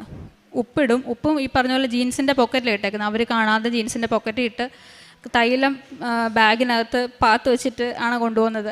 എന്നിട്ട് തൈലം ഞാൻ നെഞ്ചിൽ തേച്ച് എക്സ്റേ റൂമിൽ കയറി ബ്ലഡ് കൊടുക്കാൻ നേരം ബ്ലഡിൽ കയ്യിൽ ഞാൻ തേച്ചിട്ട് ആ കുത്തുന്ന ഭാഗത്ത് അവരെടുത്തോട്ടെ ബ്ലഡ് എടുത്തിട്ട് അങ്ങനെ ഞാൻ തേച്ചാണ് മെഡിക്കൽ റൂമിലെല്ലാം കയറി ലാസ്റ്റ് റൂമിൽ ECG റൂമിൽ കയറുന്നതിന് മുൻപ് ഞാൻ ശ്രദ്ധിച്ചു, എനിക്ക് മുൻപേ ഒരു ലേഡി ഈ ജോസഫ് അച്ഛൻ തന്ന ആ കാശ് രൂപം അണിഞ്ഞ് ഒരു ലേഡി എനിക്ക് മുൻപേ കയറുന്നുണ്ട്. എല്ലാ റൂമിലും കയറി ആ സ്ത്രീ തിരിച്ചിറങ്ങിയിട്ട് എന്നെ നോക്കി ചിരിക്കുന്നുണ്ട്. ലാസ്റ്റ് വാക്സിൻ റൂമിൽ ഞാൻ കയറിയപ്പോഴും ആ ലേഡി അവിടെ കയറി ഇറങ്ങി ഞാൻ വെളിയിൽ വന്നിരുന്നു. അവരെൻ്റെ ഇപ്പുറത്ത് വന്നിരുന്നു. എന്നോട് ചോദിച്ചു, എങ്ങോട്ടാണ് പോകുന്നത്? ഞാൻ പറഞ്ഞു, സൗദി. ആദ്യമായിട്ടാണോ? ഞാൻ പറഞ്ഞു, അതെ. പേടിക്കണ്ട കേട്ടോ. എന്നിട്ട് ഇവിടോട്ടാണ് കിട്ടിയത്. ഞാൻ പറഞ്ഞു, സ്ഥലമായിട്ടില്ല, ഇന്ന സ്ഥലമാണ്, ഇന്ന ഹോസ്പിറ്റലാണ്. അന്നേരം എന്നോട് പറഞ്ഞു, പേടിക്കണ്ട, പണ്ട് ഞാൻ അവിടെ കുറേ നാൾ വർക്ക് ചെയ്തിട്ടുള്ളതാണ് കേട്ടോ എന്നോട് പറഞ്ഞു. അപ്പം ഞാൻ ചോദിച്ചു, ഈ കാശ് രൂപം ഇങ്ങനെ ഞാൻ കാശ് രൂപത്തിലുള്ള കൂടുതൽ നോക്കും. അപ്പോൾ എന്നോട് ചോദിച്ചു, കൃപാസനത്തിൽ പോകുന്നുണ്ടോ എന്ന് ഇങ്ങോട്ട് ചോദിച്ചു. ഞാൻ പറഞ്ഞു, ഉണ്ട്. പേടിക്കേണ്ട, മാതാവെല്ലാം നോക്കിക്കോളൂ എന്ന് പറഞ്ഞു. ആ സ്ത്രീ എഴുന്നേറ്റ് പോയി. അത് കഴിഞ്ഞപ്പം എനിക്ക് ഉറപ്പായിരുന്നു അമ്മ എനിക്ക് അടയാളം തന്ന് സ്ഥിരീകരിച്ചാണ്. എനിക്ക് മുൻപേ അമ്മ പോകണമെന്നാണ് ഞാൻ അമ്മയോട് പ്രാർത്ഥിച്ചത്, യാചിച്ചത്. എനിക്ക് മുൻപേ അമ്മ എല്ലാ റൂമിലും കയറി ഇറങ്ങി എന്നെനിക്ക് ഞാൻ വിശ്വസിച്ചു. 3 മണിയായപ്പോൾ എൻ്റെ മെഡിക്കൽ റിസൾട്ട് വന്നു. അമ്മ മെഡിക്കൽ ഫിറ്റാക്കി തന്ന് എന്നെ അനുഗ്രഹിച്ചു. അത് കഴിഞ്ഞ് എനിക്ക് വിസയ്ക്ക് കൊടുക്കണമ്പം ഞാൻ അമ്മയോട് പറഞ്ഞു, അമ്മേ എല്ലാ കാര്യങ്ങളും എൻ്റെ ചൊവ്വാഴ്ചയാണ്. അപ്പോൾ വിസയെ എനിക്ക് ചൊവ്വാഴ്ച തന്നാൽ എനിക്ക് അമ്മ എൻ്റെ കൂടെ ഉണ്ടെന്നുള്ള എനിക്ക് ഉറപ്പായേനെ. അങ്ങനെ അവസാനം ചൊവ്വാഴ്ചയാണ് എൻ്റെ വിസ സ്റ്റാമ്പ് ചെയ്തെന്ന് പറഞ്ഞ് ഡിജിറ്റൽ ഡോക്യുമെൻ്റ് എനിക്ക് ഇട്ട് തരുന്നതും ചൊവ്വാഴ്ചയായിരുന്നു, ഈ കഴിഞ്ഞ ചൊവ്വാഴ്ച. ഇപ്പം ഞാൻ വിസയും കൈപ്പറ്റി നേരെ എറണാകുളത്തുനിന്ന് നേരെ ഇങ്ങോട്ടാണ് വന്നത് അമ്മയോട് സാക്ഷ്യം പറയാനായിട്ട്. ഇത്രയും അനുഗ്രഹങ്ങൾ തന്ന അമ്മയ്ക്ക് 1000 നന്ദി. പ്രേക്ഷിത പ്രവർത്തനമായിട്ട് ഞാൻ ചെയ്യുന്നത് പ്രധാനമായും കിഡ്നി രോഗികൾ, ക്യാൻസർ രോഗികൾ. ഞാൻ ഫീൽഡ് തല ജോലികളൊക്കെ ചെയ്യുന്ന ആളാണ്. അപ്പോൾ ഫീൽഡിലൊക്കെ പോകുന്ന സമയത്ത് ഒരുപാട് ക്യാൻസർ രോഗികളൊക്കെ കാണാൻ പറ്റും. അവിടെ അവർക്ക് ചെയ്യാൻ പറ്റുന്ന സഹായം ചെയ്യും. പിന്നെ പത്രം വാങ്ങിച്ച് ആദ്യം ഞാൻ അവർക്ക് കൊടുത്തിട്ടേ മറ്റാർക്കും കൊടുക്കത്തുള്ളൂ. കാരണം കുറേ പേര് എന്നെ നോക്കി ഇരിക്കുന്നവരുണ്ടായിരുന്നു ഫീൽഡിൽ, അവർ ആ പത്രം വായിക്കാൻ വേണ്ടിയിട്ട്. അങ്ങനെ അതുകൂടാതെ ഞാൻ ജോസഫ് അച്ഛൻ പറയും, വിശേഷവിധിയായി ചെയ്യണം എന്തെങ്കിലും ധ്യാനത്തിൽ, അല്ലാതെ ചുമ്മാ എന്തെങ്കിലും കാണിച്ചിട്ട് ഒരു കാര്യവും ഇല്ലെന്ന് അച്ഛൻ പറയും. അപ്പോൾ എനിക്ക് ഒരു ദിവസം ഞാൻ നോക്കിയപ്പം ആലോചിച്ചു, സാക്ഷ്യങ്ങൾ കേട്ടപ്പോൾ ഞാൻ ആലോചിച്ചു, വിശേഷവിധിയായി പ്രത്യക്ഷീകരണ പ്രാർത്ഥന എഴുതി എല്ലാ പേപ്പറിലും പിൻ ചെയ്ത് കൈവച്ച് എഴുതി എല്ലാ പേപ്പറിലും പിൻ ചെയ്ത് ഞാൻ എല്ലായിടത്തും കൊടുക്കുമായിരുന്നു. അങ്ങനെ പ്രേക്ഷിത പ്രവർത്തനം ചെയ്യും. പിന്നെ രോഗികൾക്ക്, കിഡ്നി രോഗികൾക്കൊക്കെ ധനസഹായം, എന്നെക്കൊണ്ട് പറ്റുന്ന ചെറിയ സഹായങ്ങളാണെങ്കിലും ഞാൻ ഓൺലൈനിൽ എനിക്ക് അറിയാവുന്ന ആളുകൾക്ക് ഞാൻ അങ്ങനെ ചെയ്തു കൊടുക്കുമായിരുന്നു. പിന്നെ ഏറ്റവും ഉടമ്പടിയിൽ നിന്ന് എനിക്ക് കിട്ടിയ ശത്രുക്കളോട് ക്ഷമിക്കാൻ പറ്റിയത്. എനിക്ക് ഭയങ്കര മനസ്സിൽ പകവച്ച് പെരുമാറുന്ന സ്വഭാവമായിരുന്നു. എന്നോട് മോശമായിട്ട് പെരുമാറിയ ഓരോരുത്തരോടും ഞാൻ അങ്ങനെയായിരുന്നു പെരുമാറിക്കൊണ്ടിരുന്നത്. അതിൽ നിന്നൊക്കെ ഒരുപാട് വ്യത്യാസപ്പെട്ട് അവരോടൊക്കെ എളിമപ്പെട്ട് അങ്ങോട്ട് കയറി മിണ്ടാനും അങ്ങോട്ട് മെസ്സേജ് അയക്കാനും വിളിക്കാനും ഒക്കെ എനിക്ക് അതിനുള്ള കൃപയും അമ്മ എനിക്ക് തന്നു. മാതാപിതാക്കളോടാണേലും എല്ലാവരോടും എനിക്ക് അനുകമ്പയും ഒരു വയ്യാഴിയെന്ന് പറഞ്ഞാൽ ആരോടായാലും അനുതാപവും അനുകമ്പയും എല്ലാം, എനിക്ക് തെറ്റ് ചെയ്താൽ കുറ്റബോധവും എല്ലാം എനിക്ക് അമ്മ അതിനുള്ള കൃപയെല്ലാം തന്നു. അമ്മയ്ക്ക് 1000 നന്ദി. ഇനി സാക്ഷ്യങ്ങൾ പറയാൻ അമ്മ എനിക്ക് അനുഗ്രഹം തരട്ടെ ഞാൻ പ്രാർത്ഥിക്കുന്നു. കർത്താവേ, അങ്ങയുടെ അനുഗ്രഹങ്ങൾ എത്ര വിപുലമാണ്. തൻ്റെ ഭക്തർക്ക് വേണ്ടി അവിടുന്ന് അവ ഒരുക്കി വച്ചിരിക്കുന്നു. അങ്ങയിൽ അഭയം തേടുന്നവർക്ക് അവ പരസ്യമായി നൽകുന്നു. സങ്കീർത്തനം 31:19. ഉടമ്പടിയിലൂടെ ഉടമ്പടി മക്കൾ ദൈവത്തെ സ്നേഹത്തോടെ ആദരിക്കുകയും അവിടുത്തെ ഇഷ്ടപ്രകാരം ജീവിക്കാൻ ശ്രമിക്കുകയുമാണ്. ദൈവം തൻ്റെ മക്കൾക്കായി ഒരുക്കി വച്ചിരിക്കുന്നത് അനുഗ്രഹങ്ങളുടെ സമൃദ്ധിയിൽ നിന്നുള്ളതാണ് നമുക്ക് നൽകുന്നത്. ദൈവത്തിൻ്റെ നന്മ അളവറ്റതാണ്. അവിടുത്തെ സ്നേഹവും നമ്മുടെ കണക്കുകൂട്ടലുടെയും പ്രതീക്ഷകളിലും ഒതുങ്ങാത്ത ഒരു അളവറ്റ സ്നേഹമാണ്. ദൈവത്തിൻ്റെ പ്രവർത്തനമാണ് നമ്മൾ ഉടമ്പടി സാക്ഷ്യത്തിൽ മറ്റുള്ളവരുമായി പങ്കുവെക്കുന്നത്. ലക്ഷ്മി എസ് കുമാർ എന്ന മകളുടെ സാക്ഷ്യത്തിൽ നിന്നും നമ്മൾക്കിതാണ് മനസ്സിലാകുന്നത്. കർത്താവ് അങ്ങയുടെ അനുഗ്രഹങ്ങൾ തൻ്റെ ഭക്തർക്ക് വേണ്ടി ഒരുക്കി വച്ചിരിക്കുന്നു എന്നാണ്. ആ ഒരുക്കി വെച്ച അനുഗ്രഹങ്ങളുടെ ഒരു സാക്ഷ്യമാണ് നാം ഇപ്പോൾ പരിശുദ്ധമ്മ പ്രത്യക്ഷപ്പെട്ട ഈ സന്നിധിയിൽ ഈ മകൾ വന്നു നിന്ന് നമുക്ക് സാക്ഷ്യപ്പെടുത്തിയത്. ആദ്യമായി തന്നെ കൂട്ടുകാർ പറഞ്ഞപ്പോൾ വിശ്വസിക്കാതിരുന്നതും പിന്നീട് ഇവിടെ വന്ന് ഉടമ്പടി എടുത്ത് പ്രാർത്ഥിക്കുകയും IELTS എഴുതി UK സ്കോർ കിട്ടിയ ശേഷം ഒരു നല്ലൊരു കോൺഫിഡൻസ്, പെർഹാപ്സ് ഓവർ കോൺഫിഡൻസ് ആയിരുന്നു. പിന്നെ ഒരു എളിമപ്പെട്ട ജീവിതത്തിലേക്കാണ് ഈ മകളെ ഈശോയും അമ്മയും കരം പിടിച്ച് നടത്തിയത്. പിന്നീട് എല്ലാ ഭൗതിക കാര്യങ്ങളും വിട്ടിട്ട് ആത്മീയമായിട്ടുള്ള ജീവിതം നയിക്കാനാണ് ഈ മകൾ ആഗ്രഹിച്ചത്. സ്വന്തം ഇഷ്ടത്തിൽ നിന്ന് പിന്നീട് അമ്മയുടെ ഇഷ്ടത്തിലേക്കാണ് മാറ്റിയത്. ദൈവഹിതമനുസരിച്ച് ജീവിക്കുവാനും അവിടെ ആ ഉടമ്പടി ജീവിതം ഭക്തിയോടെ നയിക്കുവാനുമുള്ള ഒരു നല്ലൊരു ആത്മീയ ജീവിതത്തിലേക്കാണ്, ഭൗതിക ജീവിതത്തിൽ ഉള്ള എല്ലാ കാര്യങ്ങളും വിട്ട് ഈ മകള് പതുക്കെ മുന്നോട്ട് നയിക്കാൻ തീരുമാനിച്ചത്. 5ാം ഉടമ്പടി പുതുക്കിയപ്പോഴാണ് അടുത്ത എക്സാമിനുള്ള ഡേറ്റ് ഇട്ടത്, പ്രാർത്ഥിച്ചതും. ചെന്നൈയിലായിരുന്ന എക്സാം, പോകുന്ന വഴിക്ക് മുഴുവൻ പ്രാർത്ഥിച്ചു. പക്ഷെ അവിടെ ചെന്നപ്പോൾ പ്രതീക്ഷകളെല്ലാം അസ്തമിക്കുന്നത് പോലെ പരീക്ഷ വളരെ കഠിനമായിരുന്നു. എപ്പോഴും ഈ മകൾ എല്ലാ കാര്യത്തിലും ഒരേ ഒരു പ്രാർത്ഥനയാണ് നമുക്ക് കേൾക്കുവാൻ സാധിക്കുന്നത്, അമ്മേ എനിക്ക് മുൻപേ പോകണമെന്നാണ്. എല്ലായിടത്തും ഈ മകൾക്ക് ഈശോയുടെ അമ്മയുടെ സാന്നിധ്യം മനസ്സിലാക്കാൻ സാധിച്ചതാണ് നമ്മൾ വീണ്ടും കാണാൻ സാധിക്കുന്നത്. പരീക്ഷ എഴുതി എഴുന്നേറ്റപ്പോഴും ആ മുല്ലപ്പൂ അവിടെ ഉണ്ടായിരുന്നതും പിന്നീട് മെഡിക്കൽ ടെസ്റ്റിന് പോയപ്പോഴും അമ്മയുടെ സാന്നിധ്യം വളരെ ശക്തമായിട്ടാണ്. ഈ മകൾ പ്രാർത്ഥിച്ചപ്പോഴൊക്കെ അമ്മ എനിക്ക് മുൻപേ പോകണമെന്ന് പറഞ്ഞപ്പോൾ അമ്മയും ഈശോയും കൂടെയാണ് ഈ മകളുടെ കൂടെ ഉണ്ടായിരുന്നത്. മെഡിക്കൽ ടെസ്റ്റിന് പല കോംപ്ലിക്കേഷൻസും ഉണ്ടായിരുന്നതെല്ലാം ഈശോയും അമ്മയോടും പ്രാർത്ഥിച്ചപ്പോൾ, എനിക്ക് മുൻപേ പോകണമെന്ന് പ്രാർത്ഥിച്ചപ്പോൾ ഒരു സ്ത്രീയുടെ രൂപത്തിലാണ് ഈ മകളുടെ മുൻപേ പോയി മകളോട് പറഞ്ഞ് കൃപാസനത്തിൽ പോകുന്നതല്ലേ, പ്രാർത്ഥിച്ചു, ഭയപ്പെടേണ്ട എന്നാണ് ഈ മകളോട് പറഞ്ഞത്. ഉടമ്പടി മക്കളുടെ ജീവിതത്തിലാണ് ഈശോയുടെ അമ്മയുടെ സാന്നിധ്യം നമുക്ക് കൂടുതൽ മനസ്സിലാക്കാൻ സാധിക്കുന്നത്. നമ്മൾ വിശ്വാസത്തോടെ പ്രാർത്ഥിക്കുമ്പോൾ, ഇപ്പോൾ നമ്മൾ പറഞ്ഞു കേട്ട സങ്കീർത്തനത്തിൽ ഭക്തർ തൻ്റെ ഭക്തർക്ക് എവിടുന്ന് അനുഗ്രഹം വർഷിച്ചിരിക്കുന്നു, ഒരുക്കി വച്ചിരിക്കുന്നു. ഈശോയിൽ അഭയം തേടുമ്പോൾ ഈശോയും അമ്മയും കൂടെ നിൽക്കുന്ന ഒരു അനുഭവമാണ് നമ്മുടെ ഉടമ്പടി മക്കളുടെ ജീവിതത്തിൽ.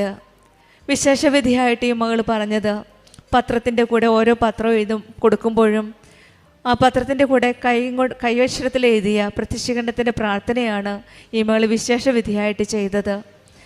ജോസഫ് അച്ഛൻ എപ്പോഴും പറയും, നമുക്ക് നമ്മുടെ ആസ്തി കൂട്ടണം, നമ്മുടെ വിശ്വാസത്തിൻ്റെ ആസ്തി കൂട്ടി നമുക്ക് എന്തെങ്കിലും വിശേഷവിധിയായിട്ട് ചെയ്യുവാൻ സാധിക്കുമെങ്കിൽ ചെയ്യുക എന്നാണ്. ഈ മകൾ അതുപോലെ ചെയ്ത്, അതുകൊണ്ടാണ് ഈ മകൾക്ക് കൂടുതൽ ഈശോയുടെ അനുഗ്രഹവും ഈശോയുടെ ഹിതമനുസരിച്ച് ജീവിക്കാൻ അങ്ങ് സ്വന്തം സമർപ്പിച്ച്, ജസ്റ്റ് സറണ്ടർ, സമർപ്പിച്ച് ഈശോയുടെ ഇഷ്ടമനുസരിച്ച് ജീവിച്ചപ്പോഴാണ് ഈ മകളുടെ ജീവിതത്തിൽ ഒരു വലിയ പുത്തൻ വഴി ഈശോയും അമ്മയും തുറന്നു കൊടുത്തത്. എളിമപ്പെടുത്തിയ ഒരു ജീവിതം, പ്രാർത്ഥനാരൂപിയിൽ ഭക്തിയോടെയുള്ളൊരു ജീവിതം, വിശ്വാസ ജീവിതമാണ് ഉടമ്പടി ജീവിതത്തിൽ ഈ മകൾ നയിച്ചത്. ആ ജീവിതമാണ് ഈ മകളെ മറ്റുള്ളവരോട് ക്ഷമിക്കുവാനും അനുതപിക്കുവാനും അനുതപത്തിൽ കൂടെ അനുഗ്രഹം ലഭിക്കുവാനും ഈ മകൾക്ക് സാധിച്ചത്.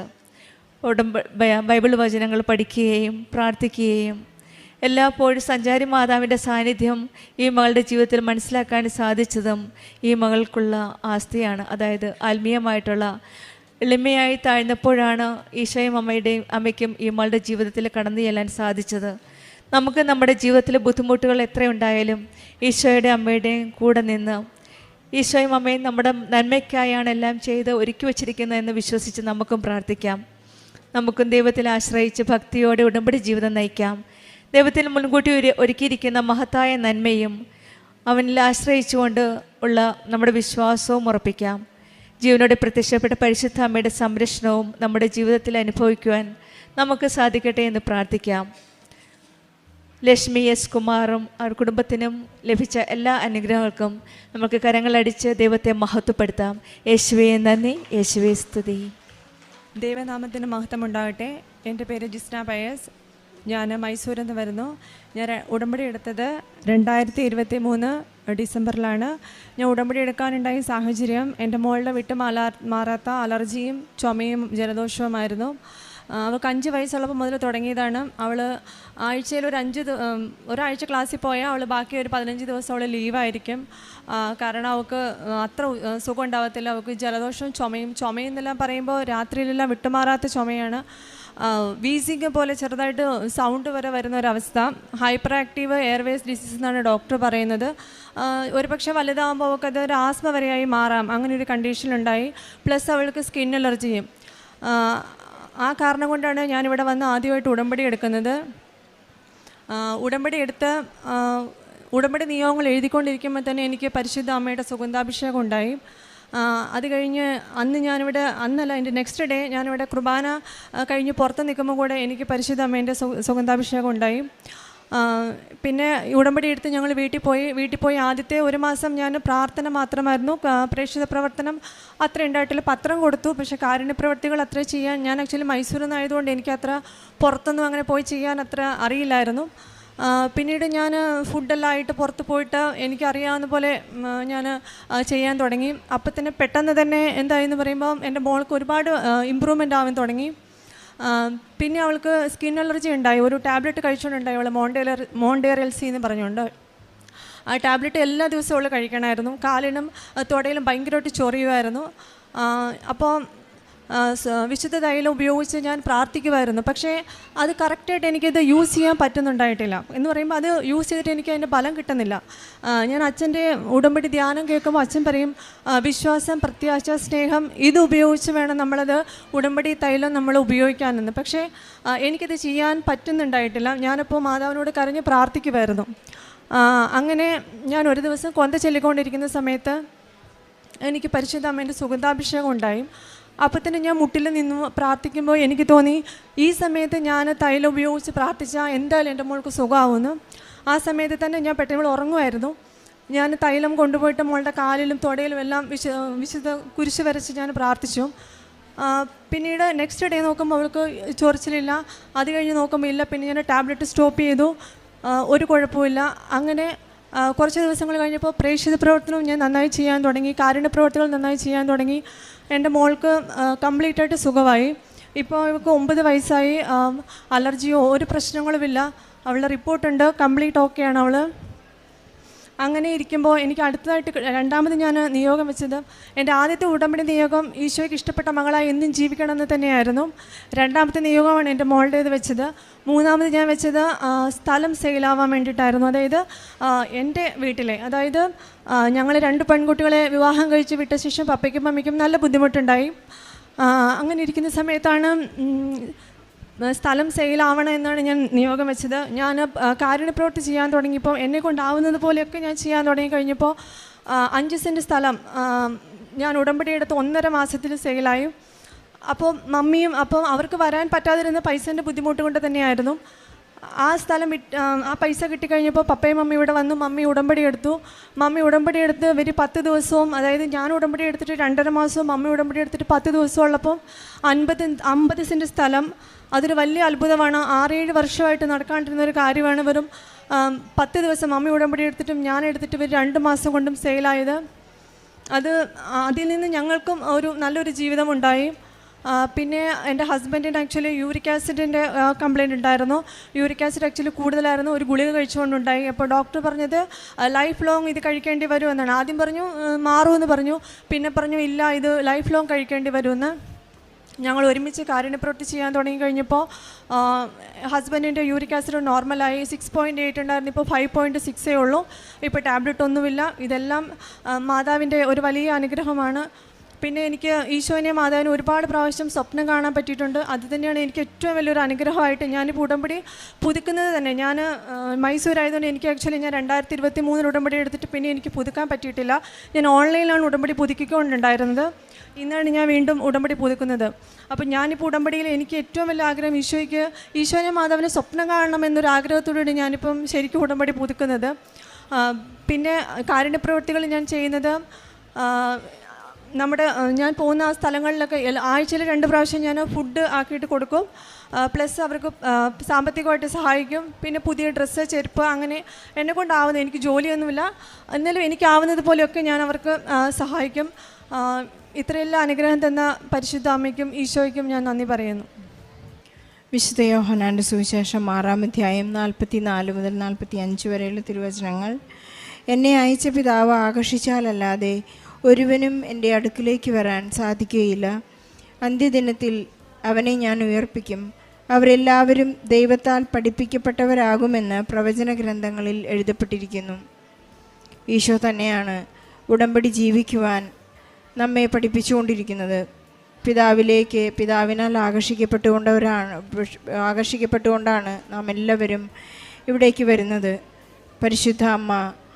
പരിശുദ്ധ അമ്മയുടെ ഉടമ്പടി ചെയ്ത ആ നിമിഷം, ഇതാ കർത്താവിൻ്റെ ദാസി എന്ന് പറഞ്ഞ് ഗബ്രിയേൽ മാലാഖയോട് ഉടമ്പടി ചെയ്ത ആ നിമിഷത്തിൽ പരിശുദ്ധ അമ്മയ്ക്ക് ഒരിക്കലും ഒരു നിമിഷം പോലും സംശയമുണ്ടായിട്ടില്ല. ഈ കുഞ്ഞൊരു വിവാദ വിഷയമാകുമെന്ന് പറഞ്ഞപ്പോൾ, കുരിശിൽ കിടന്നപ്പോഴും മകനെ കാണാതെ 3 ദിവസം അന്വേഷിച്ചപ്പോഴും, ഒരു കാലിത്തൊഴുത്തിൽ മകന് ജന്മം കൊടുക്കേണ്ടി വന്നപ്പോഴും ഒന്നും പരിശുദ്ധ അമ്മ ഒരിക്കലും സംശയിച്ചിട്ടില്ല. പരിശുദ്ധ അമ്മയുടെ ഉടമ്പടി എപ്പോഴും കറക്റ്റായിരുന്നു. ഇവിടെ ജിസ്ന കുടുംബത്തോടൊപ്പം വന്ന് ഇവിടെ സാക്ഷ്യം പറയുന്നത്, ഉടമ്പടി എടുത്ത അന്ന് മുതൽ വലിയ ഒരു നിയോഗമായിരുന്നു, എനിക്ക് ഈശോയെയും പരിശുദ്ധ അമ്മയെയും സ്നേഹിക്കണം. ആ ഒരു വലിയ നിയോഗത്താൽ തന്നെ എല്ലാം പൂർണ്ണമായ ഒരു സപ്പോർട്ട് പരിശുദ്ധ അമ്മയുടെ മാധ്യസ്ഥവും. നിയോഗം എഴുതിക്കൊണ്ടിരിക്കുമ്പോൾ തന്നെ ഈ മകൾക്ക് സുഗന്ധാഭിഷേകം നൽകി എന്ന് മകൾ സാക്ഷ്യപ്പെടുത്തുമ്പോൾ നമുക്ക് മനസ്സിലാകുന്നത്, ആ വലിയ നിയോഗം തന്നെ എനിക്ക് ഈശോയെയും പരിശുദ്ധ അമ്മയെയും വളരെ ആത്മാർത്ഥമായി സ്നേഹിക്കണം, അമ്മയെ പരിചരിക്കണമെന്നുള്ള നിയോഗം എഴുതുമ്പോൾ പരിശുദ്ധ അമ്മയുടെ സുഗന്ധാഭിഷേകം ലഭിച്ചെങ്കിൽ അമ്മ ഉടനെ തന്നെ മകളുടെ അടുത്ത് വന്നു എന്നാണ് നാം മനസ്സിലാക്കേണ്ടത്. പരിശുദ്ധ അമ്മയുടെ സാമീപ്യം നമുക്ക് സുഗന്ധാഭിഷേകത്തിലൂടെയും മറ്റടയാളങ്ങളിലൂടെയും നമുക്ക് ലഭിക്കുന്നുണ്ടെങ്കിൽ നമ്മുടെ ജീവിത പ്രശ്നങ്ങളിലെല്ലാം, സമയച്ചുരുക്കത്തിൻ്റെ അമ്മ ഇവരുടെ ജീവിതത്തിൽ എല്ലാ പ്രശ്നങ്ങളും ജീവിത ഭാരങ്ങളെല്ലാം ലഘൂകരിച്ചു കൊടുത്ത ഒരു വലിയ സാക്ഷ്യമാണിത്. ജിസ്ന പറഞ്ഞിരുന്നു 4 വർഷമായിട്ടുള്ള മകളുടെ സ്കിൻ അലർജിയും കണ്ടിന്യൂസ് ആയിട്ടുള്ള ഒരു ചുമ, അതൊരു പക്ഷേ ആസ്മയിലേക്ക് മാറി പോകാമായിരുന്ന അവസ്ഥയിൽ നിന്ന് പരിശുദ്ധ അമ്മയുടെ ഇവിടെ നിന്ന് ലഭിച്ച നേർച്ച വസ്തുക്കൾ ഉപയോഗിച്ചുകൊണ്ടാണ് ഈ മകൾക്ക് വലിയ സൗഖ്യം ലഭിച്ചതെന്ന് സാക്ഷ്യപ്പെടുത്തുന്നു. അതുപോലെ തന്നെ ഇവരുടെ സാമ്പത്തിക തടസ്സങ്ങളെയെല്ലാം, സാമ്പത്തിക ബാധ്യതകൾ, സ്ഥലം വിൽക്കാനുണ്ടായിരുന്ന ഇവരുടെ ഒരു വലിയ നിയോഗത്തെ പരിശുദ്ധ അമ്മ വളരെ പെട്ടെന്നാണ് ഉടമ്പടിയെടുത്തപ്പോൾ മകൾ പറയുകയുണ്ടായി, ഞാൻ കൃത്യമായി കാരുണ്യപ്രവൃത്തികളും പ്രേക്ഷിത പ്രവർത്തനങ്ങളും ചെയ്തുകൊണ്ടിരുന്നപ്പോൾ, ഉടമ്പടി കൃത്യമായി പാലിച്ചുകൊണ്ടിരുന്നപ്പോൾ പരിശുദ്ധ അമ്മയ്ക്കും ഈശോയ്ക്കും നൽകാനുള്ള ആ ഒരു യാതൊരു കടവും എനിക്കില്ലാതെ ഞാൻ ഈശോയെ സ്നേഹിച്ചുകൊണ്ടിരുന്നു. അപ്പോൾ ജോസഫ് അച്ഛൻ നമ്മെ ഓർമ്മിപ്പിക്കുന്നുണ്ട്, നിൻ്റെ ഉടമ്പടി കൊണ്ട് ദൈവത്തിന് എന്ത് ഉപകാരമെന്ന് അച്ഛൻ എപ്പോഴും ചോദിക്കുന്ന ഒരു ചോദ്യത്തിന് ഉത്തരമാണ് കാരുണ്യപ്രവൃത്തികൾ. എനിക്ക് വിശന്നു, എനിക്ക് ദാഹിച്ചു, ഞാൻ പരദേശവാസിയായിരുന്നു, ഞാൻ ജയിലിലായിരുന്നു എന്നുള്ള എല്ലാ ചോദ്യങ്ങൾക്കുമുള്ള ഉത്തരമാണ് ഈ എളിയവരെ നിങ്ങൾ ചെയ്തു കൊടുത്തപ്പോഴെല്ലാം എനിക്ക് തന്നെയാണ് ചെയ്തത് എന്നുള്ള ഒരു വലിയ ചോദ്യത്തിനുള്ള ഉത്തരം നാം ചെയ്തു കൊടുക്കുമ്പോൾ മറ്റു 9 പേരെവിടെ എന്ന് കുഷ്ഠരോഗിയോട് ചോദിച്ച ആ ചോദ്യത്തിന് നമുക്ക് ഉത്തരം പറയാൻ സാധിക്കും. ബഹുമാനപ്പെട്ട ജോസഫ് അച്ഛൻ നമ്മെ എപ്പോഴും ഓർമ്മിപ്പിക്കുന്നത് സാക്ഷ്യം നിങ്ങൾ വൈകിക്കരുതെന്നാണ്. ജിസ്ന വളരെ ആത്മാർത്ഥതയോടുകൂടി അൽത്താരയിൽ കുടുംബത്തോടൊപ്പം നിന്ന് സാക്ഷ്യം പറയുന്നത് തൻ്റെ ഹസ്ബൻഡിന് യൂറിക് ആസിഡ് ഉണ്ടായി, ആ വലിയ ഒരു സൗഖ്യം ഹസ്ബൻഡിനും നൽകി എന്നുകൂടി സാക്ഷ്യപ്പെടുത്തുന്നു. നമുക്ക് ഉടമ്പടി എടുക്കുമ്പോൾ പിന്നെ ഒട്ടും തന്നെ ആകുലപ്പെടേണ്ട ആവശ്യമില്ല എന്നാണ് ഉടമ്പടി പരിശുദ്ധ അമ്മ ഉടൻ പരിഹാരം നൽകി നമ്മെ ഓർമ്മിപ്പിക്കുന്നത്. നമ്മുടെ എല്ലാ ജീവിത പ്രശ്നങ്ങളെയും പരിശുദ്ധ അമ്മ ഏറ്റെടുക്കുമ്പോൾ ഒരു ഗ്രീൻ സിഗ്നൽ നമുക്ക് നൽകുന്നത് സുഗന്ധാഭിഷേകത്തിലൂടെയും സാമീപ്യത്തിലൂടെയുമാണ്. നമുക്കെപ്പോഴും പരിശുദ്ധ അമ്മയെ കൂട്ടിച്ചേർത്ത് നിൽക്കാം, ഈശോയോടൊപ്പം സഞ്ചരിക്കാം. അവിടുന്ന് നൽകുന്ന വചനങ്ങളിൽ നമുക്ക് എപ്പോഴും വിശ്വസിക്കുകയും അവിടുന്ന് നമ്മോട് സംസാരിക്കുമ്പോൾ നമ്മുടെ ഹൃദയം തുടിക്കുന്നുണ്ടെങ്കിൽ, ഹൃദയം ജ്വലിക്കുന്നുണ്ടെങ്കിൽ ഈശോ തന്നെ വിശുദ്ധ കുർബാനയായി നമ്മുടെ ഹൃദയത്തിലേക്ക് എഴുന്നള്ളി വരുമ്പോൾ നമുക്ക് ഒട്ടും തന്നെ സംശയിക്കേണ്ട ആവശ്യമില്ല. ഈശോ നമ്മോടൊപ്പം വസിക്കുന്നു. ഇമ്മാനുവേൽ എന്ന ഒരു വലിയ വാഗ്ദാനം നമ്മളിലൂടെ നിറവേറുകയും ചെയ്യുന്നുണ്ട്. നമ്മുടെ പ്രാർത്ഥനകൾ വചനം മാംസമാകാനായി നമുക്ക് കാത്തിരിക്കാം. നമുക്ക് ഉടമ്പടിയിൽ എപ്പോഴും നിബന്ധനകളിൽ വിശ്വസ്തരായിരിക്കുകയും ചെയ്യാം. ജിസ്നയ്ക്കും കുടുംബത്തിനും ലഭിച്ച എല്ലാ അനുഗ്രഹങ്ങൾക്കും ഒരു നല്ല കയ്യടിയോടെ